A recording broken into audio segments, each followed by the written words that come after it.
प्रदाता, तुम्ही हो ज्ञान प्रदाता.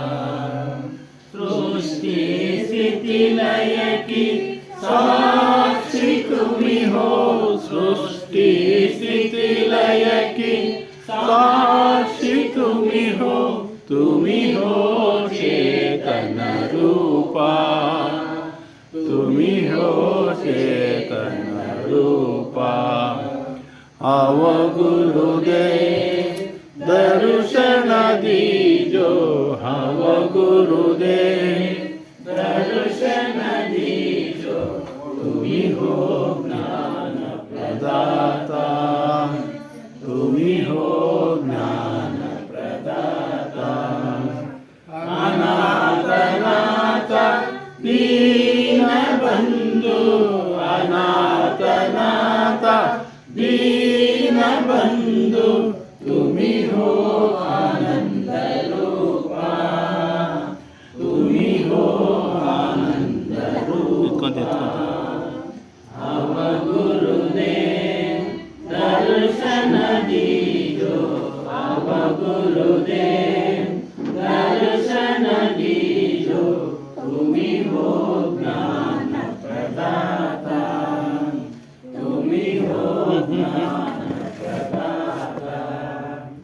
अज्ञान नाशक शरण संरक्षक, अज्ञान नाशक शरण संरक्षक, आत्मा ज्ञान प्रदाता, आत्मा ज्ञान प्रदाता.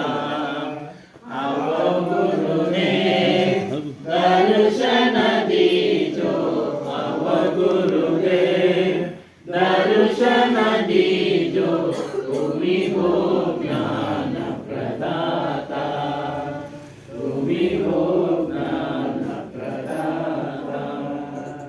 इष्टदिज्ञानरूपं नररूपं धीरवो, वासनागार सर्वत्रं ज्ञानदृष्टिविनश्यति. त्वं गरीरमहावन्दे ज्ञानीनाम् अधिकमवः, जडहत्यासमहावन्दना बोधज्ञानविमुच्यते.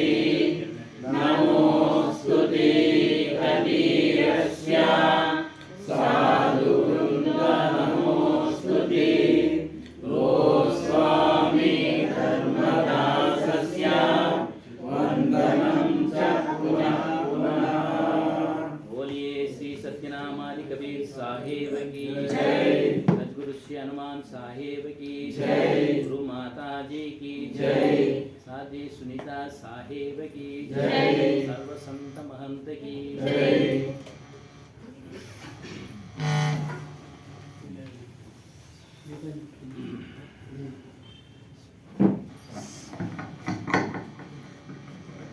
ಶುರು ಮಾಡೋಣ.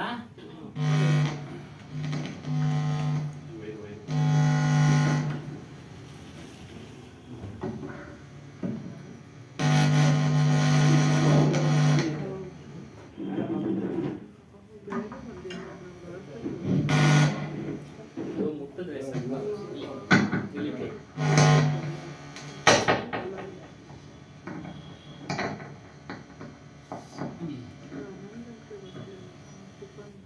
ಪೂಜ್ಯರು ಪ್ರಾತಸ್ಮರಣೀಯರು ಸದ್ಗುರುಗಳಾದಂಥ ಸದ್ಗುರು ಶ್ರೀ ಹನುಮಾನ್ ಸಾಹೇಬರ ದಿವ್ಯ ಚರಣಗಳಿಗೆ ವಂದಿಸುತ್ತಾ, ಗುರು ಮಾತಾಜಿಯವರ ದಿವ್ಯ ಚರಣಗಳಿಗೆ ವಂದಿಸುತ್ತಾ, ಸಾಧ್ವಿ ಸುನೀತಾ ಸಾಹೇಬ್ಜಿಯವರಿಗೆ ವಂದಿಸುತ್ತಾ, ನೆರೆದಿರುವ ಎಲ್ಲ ಭಕ್ತಿ ಮಾತೆಯರಿಗೆ ವಂದಿಸುತ್ತಾ, ಮನೆಯರಿಗೆ ವಂದಿಸುತ್ತಾ ಇದನ್ನು ಸತ್ಸಂಗ ಕಾರ್ಯಕ್ರಮ ಪ್ರಾರಂಭ ಮಾಡೋಣ. ಇವತ್ತು ವಿಶೇಷ, ನಮಗೆ ಒಂದು ಹಬ್ಬದೂಟ ಇದ್ದಂಗೆ. ಯಾಕೆ ವಿಶೇಷವಾಗಿ ನಮಗೆ ಸಾಧ್ವಿ ಸುನೀತಾ ಸಾಹೇಬ್ಜಿಯವರು ಒಂದು ದರ್ಶನ ಕೊಡ್ತಾ ಇದ್ದಾರೆ. ಅವರ ಒಂದು ಸತ್ಸಂಗವನ್ನು ಕೇಳೋ ಒಂದು ಅವಕಾಶ ನಮಗೆ ಇವತ್ತು ಸಿಕ್ಕಿದೆ. ಹಾಗಾಗಿ ಅವರ ಒಂದು ವಿಚಾರವನ್ನು ಕೇಳೋಣ. ಅದಕ್ಕೂ ಮೊದಲು ಆಧ್ಯಾತ್ಮಿಕ ಪ್ರಜ್ಞೆ ಎಳವೆಯಲ್ಲಿ ಬೆಳೆಸಬೇಕು. ನಾವು ಗರ್ಭದಿಂದ ಬೆಳೆಸಬೇಕು. ಗರ್ಭದಲ್ಲಿ ಶಿಶು ಇರುವಾಗಲೇ ಆಗ್ಲಿಂದನೇ ನಾವು ಪ್ರಾರಂಭ ಮಾಡಬೇಕು. ಯಾಕೆ ಅಂತ ಅಂದರೆ ಅದಕ್ಕೆ ಕೇಳ್ತಾರೆ. ಒಂದು ಶ್ಲೋಕ ಇದೆ, ಅಭಿವಾದನಶೀಲಸ್ಯ ನಿತ್ಯಂ ವೃದ್ಧ್ಯೋಪಸೇವಿನಃ ಚತ್ವಾರಿ ತಸ್ಯ ವರ್ಧಂತೆ ಆಯುರ್ವರ್ಯೋಜ್ಜೋ ಯಶೋಬಲಂ. ನಮ್ಮ ಮಕ್ಕಳು ಆಯುಷ್ಯವಂತರು, ಕೀರ್ತಿವಂತರು, ಶ್ರೀಮಂತರು, ಧೀಮಂತರು ಆಗಬೇಕಾಗಿದ್ದರೆ ಹಿರಿಯರನ್ನು ನಮಸ್ಕರಿಸುವ ಹಾಗೂ ಸೇವಿಸುವ ಸ್ವಭಾವವನ್ನು ಮಕ್ಕಳಲ್ಲಿ ಬೆಳೆಸಬೇಕು. ಶ್ರೀಮಂತರಂದ್ರೆ ಹಣಕಾಸಿನ ಶ್ರೀಮಂತರಲ್ಲ, ಗುಣದಲ್ಲಿ ಶ್ರೀಮಂತರನ್ನಾಗಿ ಬೆಳೆಸಬೇಕು. ಗುಣ, ಹಣಕಾಸು ಅವರವರು ಇದು ಪ್ರಾರಂಭ. ಆದರೆ ನಾವು ಶಿಕ್ಷಣ ಕೊಟ್ರೆ ಖಂಡಿತವಾದ ಅವರು ಹಣವನ್ನು ಗಳಿಸ್ತಾರೆ, ಗುಣವನ್ನು ಬೆಳೆಸ್ಕೊಳ್ತಾರೆ. ಆ ಶಿಕ್ಷಣ ತಾಯಿಯ ಗರ್ಭದಿಂದನೇ ಪ್ರಾರಂಭ ಆಗಬೇಕು ಅನ್ನೋ ಒಂದು ವಿಚಾರ. ಸ್ತ್ರೀಯರನ್ನು ಸೇವಿಸುವ, ಮಕ್ಕಳಲ್ಲಿ ಬೆಳೆಸಬೇಕು, ಗೌರವಿಸುವುದನ್ನು ಕಳಿಸ್ಬೇಕು. ಪ್ರತಿಯೊಬ್ಬ ಪರಸ್ಪರ ಗೌರವಿಸುವುದನ್ನು ಕಳಿಸ್ಬೇಕು. ಮತ್ತು ಮನಸ್ಸನ್ನು ಶಾಂತವಾಗಿಟ್ಟುಕೊಳ್ಳಲು ಅವರಿಗೆ ಯೋಗ, ಭಜನೆ ಅವೆಲ್ಲವನ್ನ ನಾವು ಮಕ್ಕಳಲ್ಲೇ ಬೆಳೆಸ್ಬೇಕು. ಮಕ್ಕಳಲ್ಲಿ ಬೆಳೆಸಿದ್ರೇನೆ ಅವು ಬೆಳೀತಾ ಒಂದು ಒಳ್ಳೆ ಪ್ರಜೆ ಆಗ್ತಾರೆ. ಹೇಳ್ತಾರೆ, ಇಂದಿನ ಮಕ್ಕಳೇ ಮುಂದಿನ ಪ್ರಜೆಗಳು ಅನ್ನೋ ಒಂದು ವಿಚಾರ. ಹಾಗಾಗಿ ನಾವು ಇದು ಆಧ್ಯಾತ್ಮಿಕ ಪ್ರಜ್ಞೆ, ಕೇವಲ ಪುರಾಣ ಅಲ್ಲ. ನೋಡಿ, ಹೇಳ್ತಾರೆ ಆಧ್ಯಾತ್ಮಿಕ ಪ್ರಜ್ಞೆ ಅಂದ್ರೆ ಕೇವಲ ಪುರಾಣದ ವಿಚಾರವನ್ನ ಮಕ್ಕಳ ತಲೆಯಲ್ಲಿ ತುಂಬುವುದಲ್ಲ. ಏನು ಅವನು ರಾವಣ ಹಂಗ್ ಮಾಡ್ದ, ಹಾಡು ಹೇಳುತ್ತಲ್ಲ, ಸೀತೆಯನ್ನು ಹೊತ್ಕೊಂಡು, ಅದಲ್ಲ. ಒಳ್ಳೆ ವ್ಯಕ್ತಿತ್ವವನ್ನ ರೂಪಿಸುವಲ್ಲಿ ನಾವು ಅವರಿಗೆ ಶಿಕ್ಷಣವನ್ನ ಕೊಡಬೇಕು. ನೋಡಿ, ಇದು ನಿಜವಾದ ಪ್ರಜ್ಞೆ, ಆಧ್ಯಾತ್ಮ ಪ್ರಜ್ಞೆ. ತದನಂತರ ಅವರು ಮುಂದುವರಿತಾರೆ, ಅವ್ರು ಖಂಡಿತವಾಗಲೂ ಮುಂದುವರಿತಾರೆ. ಹಾಗಾಗಿ ಇವತ್ತಿನ ಒಂದು ವಿಶೇಷ ಸತ್ಸಂಗವನ್ನ ನಡೆಸ್ಕೊಡ್ಬೇಕು ಅಂತೇಳಿ साध्वी सुनीता साहिब जी ಅವರಲ್ಲಿ ಮನವಿ ಮಾಡ್ತಾ ಇದ್ದೀವಿ. साहिब जी आपसे प्रार्थना है, आज हमको बहुत बहुत सौभाग्य दी, हम लोगों को पाया, हमको दर्शन दिया है, हम खुश हो गए, सभी लोग खुश हो रहा है. देखो चेहरे में सभी लोग के चेहरे में हंस रहा है, सभी लोग हंस रहा है. आपका कबीर साहब का उपन्यास ಅವರು ಮೂಲತಃ ಹೈದರಾಬಾದ್ನವರು. ತೆಲುಗುನಲ್ಲಿ ಹೇಳು ಅಂದ್ರೆ ತೆಲುಗುನಲ್ಲಿ ಹೇಳ್ತಾರೆ, ತೆಲುಗು ಯಾರನ್ನ ನೀವು ಟ್ರಾನ್ಸ್ಲೇಷನ್ ಮಾಡಿ. ತೆಲುಗು ಚಪ್ಪಂಡ ಸದಾಶಿವಪ್ಪನವರೇ ನಮ್ಗೆ ಟ್ರಾನ್ಸ್ಲೇಷನ್ ಮಾಡಬೇಕು. ಅಲ್ಲ, ಹೇಳಿದ್ರು ಹೇಳೋದಷ್ಟೇ. ಅವ್ರ ಮಾತೃಭಾಷೆ ತೆಲುಗು, ಹೈದರಾಬಾದ್ ತೆಲುಗು ನಮಗಿಂತ ನೀವು ಚೆನ್ನಾಗಿ ಹೇಳ್ತೀರ. ಪದಗಳು ನಿಮಗೆ ಅರ್ಥ ಆಗೋದು ನಮ್ಗೆ ಅರ್ಥ ಆಗಲ್ಲ. ಇಲ್ಲಿ ఓకే, ధన్యవాదాలు. తెలుగులో చెప్పండమ్మా మీరు. ఓకే, మేము రొంత వస్తుంది, అడ్జస్ట్ చేసుకుంటారు అంతా. తెలుగు వాళ్ళే ఉండేది, హిందీ తెలుగు మిక్స్ చేసి. ಹಿಂದಿ ಬೇಕಾ ನಿಮಗೆ? ನಮ್ಮಂತ ನೋಡಿ ಕಲಿಬೇಕಾ? ಕನ್ನಡ ಟ್ರಾನ್ಸ್ಲೇಟ್ ಮಾಡ್ಬಿಟ್ರೆ ಹಿಂದಿ ಮಾಡ್ತೀನಿ. చెప్పండి, ಹಿಂದಿಯಾ తెలుగు? తెలుగಮ್ಮ. తెలుగు ಗೊತ್ತಾಗ್ಬೇಕಾಗ್ತಿದ್ದಾವೆ ಇವಾಗ. తెలుగు ಯಾರ್ಯಾರಿಗೆ, ಹಿಂದಿ ಯಾರ್ಯಾರಿಗೆ ಅಂತೇಳಿ.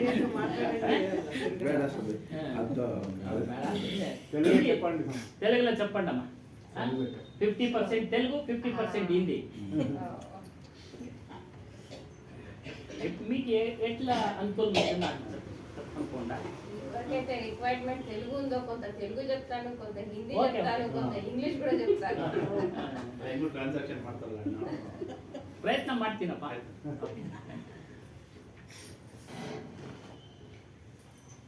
बोलिए श्री सद्गुरु देव की जय।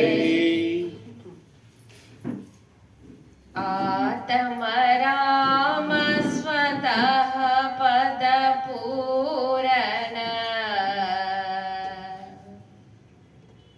गुरु पारख ठहराई।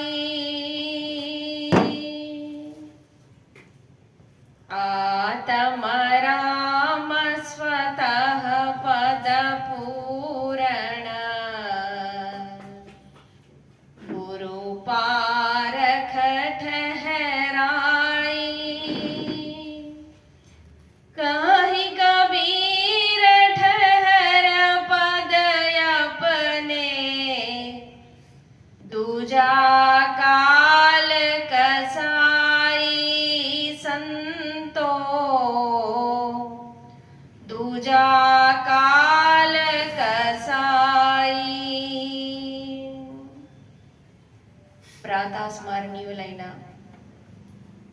సద్గురు శ్రీ కబీర్ సాహెబ్జీ చరణ కమరాలలో ఆదర సహితంగా త్రైబార్ సాహెబ్ బంధుకి తథా నా హృదయ కమలంలో నివసిస్తున్నటువంటి సద్గురు ఆచార్యులు రామ్ స్వరూప్ సాహెబ్ శ్రీ మహాన్ సాహెబ్జీ రామ్ స్వరూప్ సాహెబ్జీకి కూడా ఆదర సహిత త్రైబార్ సాహెబ్ బంధుకి తథా ఈ ఇక్కడ కూర్చోడానికి అవకాశము ఇచ్చినటువంటి మన పుట్టమ్మ సాహెబ్జీ, హనుమాన్ సాహెబ్జీ, తర్వాత ఇతర అందరూ పెద్దలు ఎవరైతే ఇక్కడ ఆశ్రమానికి నిర్ణయం చేసి ప్రయాసం చేసి ఈ సత్సంగ్కి ప్రతి వీక్ నియమంగా క్రమ పద్ధతిగా చేస్తున్నారో అటువంటి భక్తులందరికీను వరలక్ష్మి మాత నాకు పేర్లు కరెక్ట్ గా తెలియదు, నాగరాజప్ప, తర్వాత లక్ష్మమ్మ అనేది తెలుసు. అపార్ట్ ఫ్రమ్ దట్ వాళ్ళకైతే వందనాలు ఉన్నాయి. మిగతా వాళ్ళతో పాటు అంత దూరం నుంచి వీక్లీ వన్స్ మీకు కండక్ట్ చేస్తున్నటువంటి మన రంగస్వామి అనే గారికి కూడా, తర్వాత జిజ్ఞాసులైనటువంటి మీ భక్త బృందానికి అందరికీను ఆదర సహితంగా త్రైబార్ సాహెబ్ బంధుకి సాహెబ్ బంధుకి సాహెబ్ బంధుకి. సో చాలా సంతోషకరమైనటువంటి విషయము. నేను మీ యూట్యూబ్లో కూడా చూశాను. క్రమంగా ప్రతి వీక్ సత్సంగ్ జరిపించడం అనేది అంత సాధ్యమైనటువంటి పని కాదండి. ఎవరైతే ఆయోజనం చేస్తున్నారో వాళ్ళకైతే కఠినమైనటువంటి పని. ఎందుకంటే ఒక రోజు 2 రోజుల ముందు నుంచే కొన్ని ప్రిపరేషన్స్ చేయవలసి వస్తుంది. అందరికీ చెప్పడం అనుకోండి, లేదా వంట కార్యక్రమం ఏది చేయాలి, ఎలా చేయాలి, ఏ విధంగా ప్లానింగ్ చేయాలనేది చాలా అది పెద్ద టాస్కే. ఆ తర్వాత మీరు కూడా ఏదైతే సమయాన్ని తీసుకొని వస్తున్నారో, ఇవాళ వాట్సాప్లో చూశాను, ఎవరు మీరే పంపించారనుకుంటా. అందరూ అందరికి ఇవ్వగలుగుతారు, కానీ సమయం ఎవరైతే ఇస్తారో, సమయము ఒకరికి మనం ఇస్తున్నామంటే అది చాలా పెద్ద గిఫ్ట్ అన్నమాట వాళ్ళకి. ఎందుకంటే సమయం అనేది మళ్ళీ రానిది, మళ్ళీ తీసుకొనిది, అంతేనా? సో ఆ అమూల్యమైనటువంటి సమయాన్ని మీరు ఇక్కడ కేటాయించారు. ఆ సమయం అనుకోండి, మీరు ఖర్చు పెట్టి వచ్చినటువంటి ధనం అనుకోండి, అది ఎక్కడికి వృధా కాదండి. మీ బ్యాంక్ క్రెడిట్లో అది ఉంటుంది, మీ బ్యాంక్ బ్యాలెన్స్గా అది రేపటికి పనిచేస్తుంది. సో ఆ విషయం మనకు తెలీదు, but it will be back అన్నమాట. మన వెనకాలే అది ఉంది. ఆ సంస్కారం అనేది మనకి ఉంది. అయితే ముఖ్య అంశంగా ఇక్కడ సత్సంగ్కి మనం వచ్చినట్టయితే, మీరు చక్కటి భజనలు కూడా పాడారు, 2 భజనలు. ఇక్కడ దుఃఖాలకి మూల కారణం ప్రతి ఒక్క వ్యక్తి, ప్రతి ఒక్క కుటుంబంలో, వాడు ఏ మతస్థుడు, ఏ కులస్థుడు, నారి ఘటమా పురుష ఘటమా ఇవన్నీ ఒక అంతకు ఉంచితే ఏ ఒక్క ప్రాణి, ఏ ఒక్క జీవి కూడా సుఖంగా లేదు. ఏమండి, మీకు కనపడుతున్నారా ఎవరైనా సుఖంగా? ఏదో ఒక లోపము, ఏదో ఒక కష్టము, ఏదో ఒక బాధ అనేది వెంటాడుతూనే ఉంది, అవునా? సో ఇందులో రకరకాల కష్టాలు మీరు తీసుకోవచ్చు. ఒకరు పుత్రుడిని కోల్పోయి బాధపడుతున్నారు, ఒకళ్ళు పుత్రుడు ఉండి సరిగ్గా చూడకపోయేదాన్ని కూడా కొంతమంది బాధపడుతున్నారు. ఎన్నో రకాలైనటువంటి బాధలు, ధనము ధాన్యము ఉండి కొంతమంది బాధపడుతున్నారు, లేకుండా కొంతమంది బాధపడుతున్నారు. సో ఆ విధంగా మొత్తం టోటల్ క్యాల్కులేషన్ కనుక మనం చేసి ఉన్నట్టయితే ఏ ఒక్క ప్రాణి సంపూర్ణంగా సుఖ శాంతులను పొంది లేడు. ఏమో అర్థమవుతుందా? ఏమైనా డిఫికల్ట్ ఉంటే అప్పగారు చెప్తారు, అన్నయ్య గారు చెప్తారు. సో ఏ ఒక్క ప్రాణి కూడా సుఖ శాంతులతో అనేది ఇక్కడ లేడు. అయితే మూల కారణం దుఃఖానికి ఏంటి మనకు తెలుసుకోవాలి, అంతేనా? మనము ఒక దేవుడి ముందు ఒక కొబ్బరికాయ కొట్టేసి 2 అగరబత్తులు పెట్టేసి ఈ దుఃఖం అనేది పోతుందా? ఆలోచించండి. ఎవరో చెప్పడం కాదు, మీరు ఆలోచించండి. మనం చేసుకున్నటువంటి పుణ్యము పురుషార్థం మన ముందు తప్పనిసరిగా వస్తుంది. మనం ఎవరినైతే దేవుడు అని నమ్ముతున్నామో వాళ్ళకు కూడా కష్టాలు అనేటివి తప్పలేదు. ఇందాక మీరు భజనలో పాడారు, రాముడిది పాడారు కదా భజన, రావణుడిని కూడా పేరు తీసుకున్నారు అందులో. సో రాముడు ఎంత చక్కటి వాతావరణం ఉండే పెళ్ళేటప్పుడు, అవునా? వరం అనేది, అవునా, వధువరులు అనేది కలిసి చక్కటి పెళ్లి వాతావరణం, అయోధ్యలో అంతా దీపాలు, అయోధ్య వాసులంతా ఎంతో ఆనందంగా ఉండే. ఆ ఆనందం అనేది ఎంతవరకు నిలిచిందండి? చాలా కొద్ది కాలం వరకే నిలిచింది. ఆ తర్వాత అప్పటి నుంచి బాధలే బాధలు. సీతకి రాముడికే కాదు, అయోధ్యలో ఉన్నటువంటి ముగ్గురు తల్లులు, రాముడి యొక్క ముగ్గురు తల్లులు విధవలైపోయారు, అవునా? ఒక తమ్ముడు అడవిలోకి తనతో పాటు వచ్చాడు, ఇంకో తమ్ముడు కూడా తన రాజ్యాన్ని వదిలేసి బయట ఉండడం మొదలు పెట్టాడు, భరతుడు.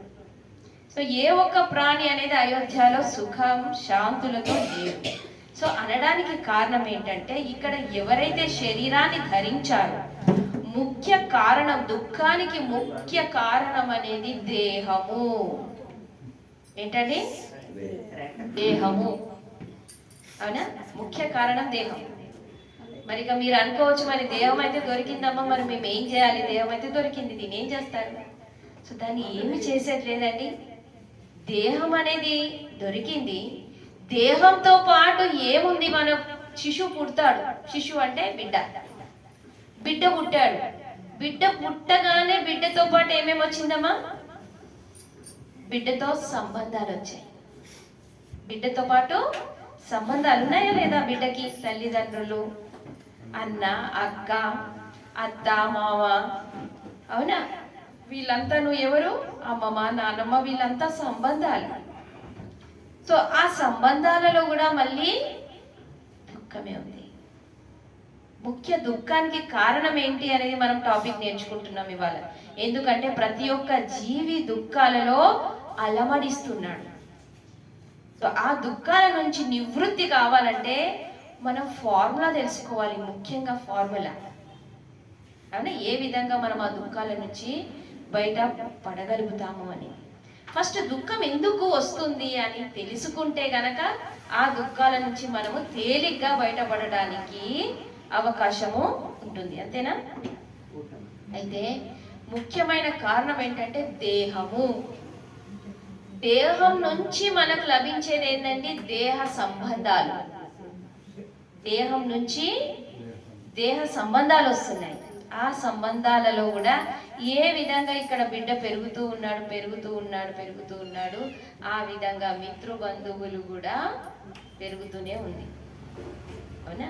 మళ్ళీ అక్కడ సుఖాన్ని పొందుతున్నాడా ఆ జీవి అంటే కొంచెం ఆనందం అనిపిస్తుంది. వాడి ఏ విధంగా వాడికి స్పృహ తెలుస్తుందో, ఊహ వస్తుందో, ఆ విధంగా వాడికి భారాలు అనేటివి మొదలవుతున్నాయి. ఇప్పుడు దుఃఖం వాడికి తెలియదు, కానీ భారం అనేది మొదలవుతుంది. ఎటువంటి భారాలు మొదలవుతాయి? స్కూల్ అని, టీచర్లని, చదువు అని, ట్యూషన్ అని, అవునా? ఒత్తిడి అనేది అక్కడ మొదలవుతుంది. క్లాస్కి ఫస్ట్ రావాలనే తాపత్రయ, ఓకేనా? ఫస్ట్ రాకపోతే ఒక తాపత్రయ, ఫస్ట్ వస్తే మళ్ళీ టీచర్ ఈ పనులు చెప్తూ అది ఒక ఒత్తిడి. ఆఫ్ కోర్స్ ఆ విధంగా వాడు బయటికైతే పడతాడు స్టడీ లైఫ్ నుంచి పడ్డ తర్వాత ఇప్పుడు అన్వేషణ ఏది మొదలవుతుంది? జాబ్ గురించి, ఉద్యోగం గురించి నానా తపన పడతాడు. అక్కడ తండ్రి సపోర్ట్, ఇక్కడ తల్లి సపోర్ట్, అందరి సపోర్ట్ అయితే ఉంటుంది, కానీ ఉద్యోగం, గవర్నమెంట్ ఉద్యోగం రావాలని తాపత్రయపడతాడు. వచ్చింది అంటే ఒక ప్రాబ్లం, మళ్ళీ రాలేదు అంటే మళ్ళీ ఇంకో ప్రాబ్లం, ఇంకొకరి చేతి కింద వర్క్ చేయవలసి వస్తుంది అనే బాధ, ఓకేనా? సో ఏదో రకంగా ఉద్యోగం కూడా సంపాదించుకున్నాడు, లేదా చిన్నగా ఏదో వ్యాపారమో చేసుకుంటున్నాడు, సంవాట్ ఏదో చేసుకొని ఒక ఆదాయం అనేది వాడికి వస్తుంది. ఆదాయం వచ్చిన తర్వాత తల్లిదండ్రులు ఇక్కడ ఊరుకుంటారా? ఏం చేస్తారు? వాడికి మళ్ళీ పెళ్లి చెయ్యాలి. ఎందుకంటే సంసారం యొక్క నియమం. అప్పట్లో మంచి నియమాలు ఏర్పడ్డాయి అప్పట్లో ఆ సమయం అనుసారంగా. సో పెళ్లి అనేది ఒక ఏజ్ లో పెళ్లి అనేది చేసేసారు. పెళ్లి చేసిన తర్వాత కూడా వాడికి ఆ మూమెంట్ అనేది చాలా ఆనందంగా, పెళ్లి మూమెంట్ అనేది ఆనందంగా గడిచింది. వైభవంగా చేశారు. కొన్ని లక్షలు, ఈ రోజు రేపట్లోనైతే ఒక కరోడ్లు కూడా పెళ్లిలా ఖర్చు చేస్తారన్నమాట. అంతేనండి? సో ఖర్చు చేస్తారు. సో ఖర్చు చేసిన వెంటనే అప్పులు చేస్తారు, అది చేస్తారు, ఇది చేస్తారు, లేకపోతే అప్పులు కూడా చేస్తారు. ఆ తర్వాత పెళ్ళి అయినటువంటి నెక్స్ట్ డే లేదా నెక్స్ట్ వీక్ వరకు ఆ సంతోషం ఉంటుంది. ఆ నుంచి మళ్ళీ మెంటల్ టెన్షన్ అనేది మొదలవుతుంది. Kill your tension before it kills you. Abdul Kalam గారు ఏమని చెప్పారంటే, ఆ టెన్షన్స్ ని చంపండి, అది మిమ్మల్ని చంపే కన్నా ముందు ఆ టెన్షన్ ని చంపేయండి అని అంటున్నారు. Leave your life before it leaves you. మీరు జీవితాన్ని జీవించండి తృప్తిగా, సంతృప్తిగా, ఆనందంగా, శాంతిగా. ఎందుకంటే ఈ మానవ జన్మ మళ్ళీ మళ్ళీ దొరకడం అనేది సాధ్యం. అంతేనా కదా? మన ధర్మ గ్రంథాలు కూడా చెప్తున్నాయి, మనకు అనుభవం కూడా అవుతుంది. ఎందుకంటే బాల్యావస్థ లాగా లేదు. యవ్వనం వచ్చేసింది, యవ్వనాన్ని కూడా ఆపే శక్తి సమర్థత అనేది మన లోపల లేదు. చూస్తూ చూస్తూ వెంట్రుకలు తెల్లబడుతున్నాయి, దాన్ని కూడా ఆపే శక్తి సమర్థత లేదు. ఇవన్నీ జరుగుతున్నాయి స్టేజెస్, వీటికి ఆపే శక్తి మనలో లేదంటే మృత్యుకి కూడా ఆపే శక్తి మనకి లేదు అనే వాస్తవిక సత్యం అనేది మనకి తెలుసు. అవునా? అయితే అయినప్పటికీ మనం ఏం చేస్తున్నాం? ఇంకా జీవిస్తూ ఆనందంగా. అవునా? టెన్షన్స్ ని కొని తెచ్చుకుంటున్నాం బయట నుంచి. చిన్న చిన్నవన్నీను టెన్షన్స్ కొని తెచ్చుకుంటున్నాం. ఏ విధంగా కొని తెచ్చుకుంటున్నాము? రాగంలో, ద్వేషంలో, ఈర్ష, క్రోధము వస్తున్నాయా లేదా? సమయ స్ఫూర్తితో వస్తున్నాయి కదా. మనం అనుకుంటున్నాము సత్సంగ్కి వెళ్తున్నాము. అఫ్ కోర్స్ సత్సంగ్కి వెళ్తుంటే చాలా మట్టుకు వ్యక్తిలో వ్యక్తిత్వం అనేది జాగృతం అవుతుంది, మానవత్వం అనేది జాగృతం అవుతుంది. ఇది మీరు చూస్తూనే ఉన్నారు. వెనక తిరిగి చూసుకోండి, ఒక్కొక్కసారి అవి క్రోధాలు అనేది వచ్చేస్తాయి. బట్ నిత్య ప్రతి సత్సంగతం ద్వారా అందులో జీవించడం కారణంగా మీకు అనేది ఇవి జీవితంలో నుంచి తొలగిపోతాయి. ఏంటండి? ఇక్కడ మాకు కనిపించకపోతే ఇక్కడ వచ్చేసి ఏమేమి వస్తున్నాయి మనకి సమయస్ఫూర్తితో? రాగము, ద్వేషము. చూడండి, అనుకూల వ్యక్తులు కూడా కలుస్తున్నారు మనకి, ప్రతికూల వ్యక్తులు కూడా కలుస్తున్నారు. అనుకూలమైనటువంటి వ్యక్తులు కలిశారంటే ఏం ఏర్పడుతుంది మన లోపల? ప్రేమ, ఖుషి, ఆనందం. ఇందాక అన్నారు కదా రంగస్వామి అనే గారు ఏమన్నారు? మనకు చాలా ఖుషి ఉన్నది కదా. మనం అనుకూలమైనటువంటి వ్యక్తులం కాబట్టి మనకి ఏమనిపించింది? చాలా ఆనందము, మనసులో ఒకలాంటి ప్రసన్నత అనేది ఏర్పడింది. అంతేనా? ఒకవేళ అనుకోండి మనకు విరోధులైనటువంటి వాళ్ళు ఈ సభలో ప్రవేశించారు అనుకోండి, అప్పుడు ఎక్కడో అక్కడ మనసులో కొంచెం తలంపు అనేది వచ్చేస్తుంది. ఎక్కడైతే తలంపు అనేది వస్తుందో అక్కడ విరోధ భావం అనేది వస్తుంది, ద్వేషం అనేది వస్తుంది. ఇప్పుడు ఈ సభలో ఏమనుకోకపోయినా మన లోపల అది కూర్చుండిపోతుంది అనమాట, ద్వేషం రూపంలో.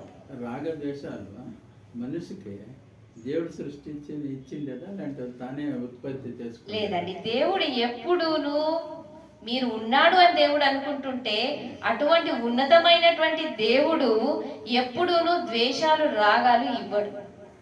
అది మనమే పుట్టించుకుంటున్నాం సంబంధాల వల్ల. రాగద్వేషాలు ఇది అది లేకపోతే వాడు మనిషే కాదు అంటారు కదా. చూడండి, అదే అందులోనే మనిషే కాదు కానీ అందులోనే దుఃఖాలు వస్తున్నాయి అనే టాపిక్ మనది. ఇప్పుడు మన టాపిక్ ఏంటి? దుఃఖాలు ఎందుకు వస్తున్నాయి? ఇప్పుడు సంబంధాలు అయిపోయినాయి, దేహం కారణంగా ఏమొచ్చింది? సంబంధాలు ఏర్పడ్డాయి. ఆ సంబంధాల కారణంగా ఏమొస్తున్నాయి? రాగము, ద్వేషం. మనం అనుకూలమైనటువంటి వ్యక్తులతో కలిస్తే ఖుషి, రాగము, నా వాళ్ళు, నా ఇల్లు, నా బిడ్డలు, నా తల్లిదండ్రులు, నా తోబుట్టువులు అనేటటువంటి భావం ఏర్పడుతుంది. మమతానురాగం అనుకోండి, దాన్ని రాగం అనుకోండి. ఓకేనా? తర్వాత ఇంకొక అంశంలో మనకు ప్రతికూలమైనటువంటి వ్యక్తులు గనక కలిసిందంటే వాళ్ళతో మనకి ఏమనిపిస్తుందండి? ద్వేషం ఏర్పడుతుంది. కాసేపటికి కొన్ని రకాల తలంపులు అనేటివి మనసులో ఏర్పడుతున్నాయి. తలంపులు అంటే ఏంటి? నెగిటివ్ భావన. వీడది, వీడిది, పూర్వం అన్నీ మళ్ళీ గుర్తొచ్చేస్తాయి అన్నమాట. వీడిట్లా వాడట్లా అనే పూర్వం అన్నీను గుర్తొచ్చేస్తాయి. సో సంబంధాలతో ఏర్పడుతున్నాయి? అనుకూల ప్రతికూల వ్యక్తులు, అనుకూల వ్యక్తులతో రాగం ఏర్పడుతుంది, ప్రతికూల వ్యక్తులతో ద్వేషం ఏర్పడుతుంది. సో రాగము ద్వేషము రెండూ కూడా బంధనాలకి కారణమే. రాగం కూడా మరియు ద్వేషం కూడా బంధనాలకి కారణమే. సో బంధనాలు ఎక్కడైతే ఉన్నాయో అక్కడ దుఃఖం అనేది ఉంది. అయితే మీరంతా అడగొచ్చు, బంధనాలను వదిలి ఎక్కడికి వెళ్తాము మరి అని. బంధనాలను వదిలి ఎక్కడికి వెళ్ళనవసరం లేదండి. బంధనాలతో ఉండండి, కానీ రాగ ద్వేషం లేకుండా రహితమైనటువంటి జీవితాన్ని వ్యతీతం చేయండి. మనకెవరైతే పరిసరాలలో ఉన్నారో వాళ్ళు ఎవ్వరూ మనకు పగవాళ్ళు కాదండి. అవునా? ఎవరును పగవాళ్ళు కాదు, అందరూ మన వాళ్ళే. ఎట్లా వచ్చాం మనం ప్రపంచంలో చెప్పండి? నేను అక్కడి నుంచి హైదరాబాద్ వదిలేసి వచ్చాను. ఏ విధంగా వచ్చాను? అన్నీ వదులుకొని వచ్చాను. హైదరాబాద్ వదిలేసి వచ్చిన తర్వాత భాగ్యమ్మ వాళ్ళ ఇంట్లో కొన్ని రోజులు ఉన్నాను. మళ్ళీ అక్కడి నుంచి కూడా మకాం అనేది ఖాళీ చేశాను. వారం రోజులు ఉన్నాను. వారం రోజుల తర్వాత అక్కడి నుంచి కూడా ఖాళీ చేశాను. అంత పెట్టబెడ చదువుకొని వచ్చేసాను. అదే విధంగా ఇక్కడ ఆశ్రమానికి వచ్చాను. ఆశ్రమంలో ఇప్పుడు ఉన్నాను, కానీ అక్కడ కూడా పర్మనెంటా? ఆలోచించండి. Is it a permanent? అది పర్మనెంట్ ప్లేసా మనకి? అది కూడా పర్మనెంట్ అనేది కాదు. జీవితంలో ఏది కూడా పర్మనెంట్ కాదు. మనము భ్రమపడుతుంటాము. ఏంటి? ప్రతి ఒక్కటి పర్మనెంట్ అని, ప్రతి ఒక్కటిను పర్మనెంట్ అని. ఫస్ట్ ఆఫ్ ఆల్ ఈ దేహం అనేది పర్మనెంట్ అనేది మనం ఫిక్స్ అయిపోయినాం మైండ్లో. మనం ఫిక్స్ అయిపోయినాం కాబట్టే ప్రతి సందర్భంలోనూ విరోధ భావం అనేది వస్తుంది, కామం వస్తుంది, క్రోధం వస్తుంది, లోభం వస్తుంది. వస్తుందా లేదా అండి? కామము, క్రోధం, లోభము ఇవన్నీ వస్తుంటాయి. అయితే వ్యక్తిలో ఇవన్నీ రావడానికి కారణం ఏంటి? ముఖ్యంగా కారణం ఏంటి రావడానికంటే పూర్వ సంస్కారం. పూర్వంలో ఉన్నటువంటి సంస్కారాల వల్ల మనకు చిక్కినటువంటి జనాలు, వాళ్ళలో రాగము లేదా ద్వేషం అనేది ఏర్పడుతుంది. పూర్వ సంస్కారం అంటే ఏమిటని మీరు అనుకోవచ్చు. పూర్వ ఎంత సమయం అంటే చెప్పలేదు నాకు. ಹೇಳ್ಬೇಕಾ ಇಲ್ಲ ಕನ್ನಡದಾಗ ಹೇಳೋದು ಭಾಷಣ ಮಾಡೋದು ಎಷ್ಟು ಸಮಯ ಅಂತ ಕೇಳ್ತಾರೆ. ಕಾರ್ಯಕರ್ತರು ఆదివారం మాది 6:30 మీకు అర్థమవుతుంది కదండి భాష. ಕೇಳಿದೆ ಎಲ್ಲರಿಗೂ ಅರ್ಥ ಆಗುತ್ತಲ್ಲ ತೆಲುಗು?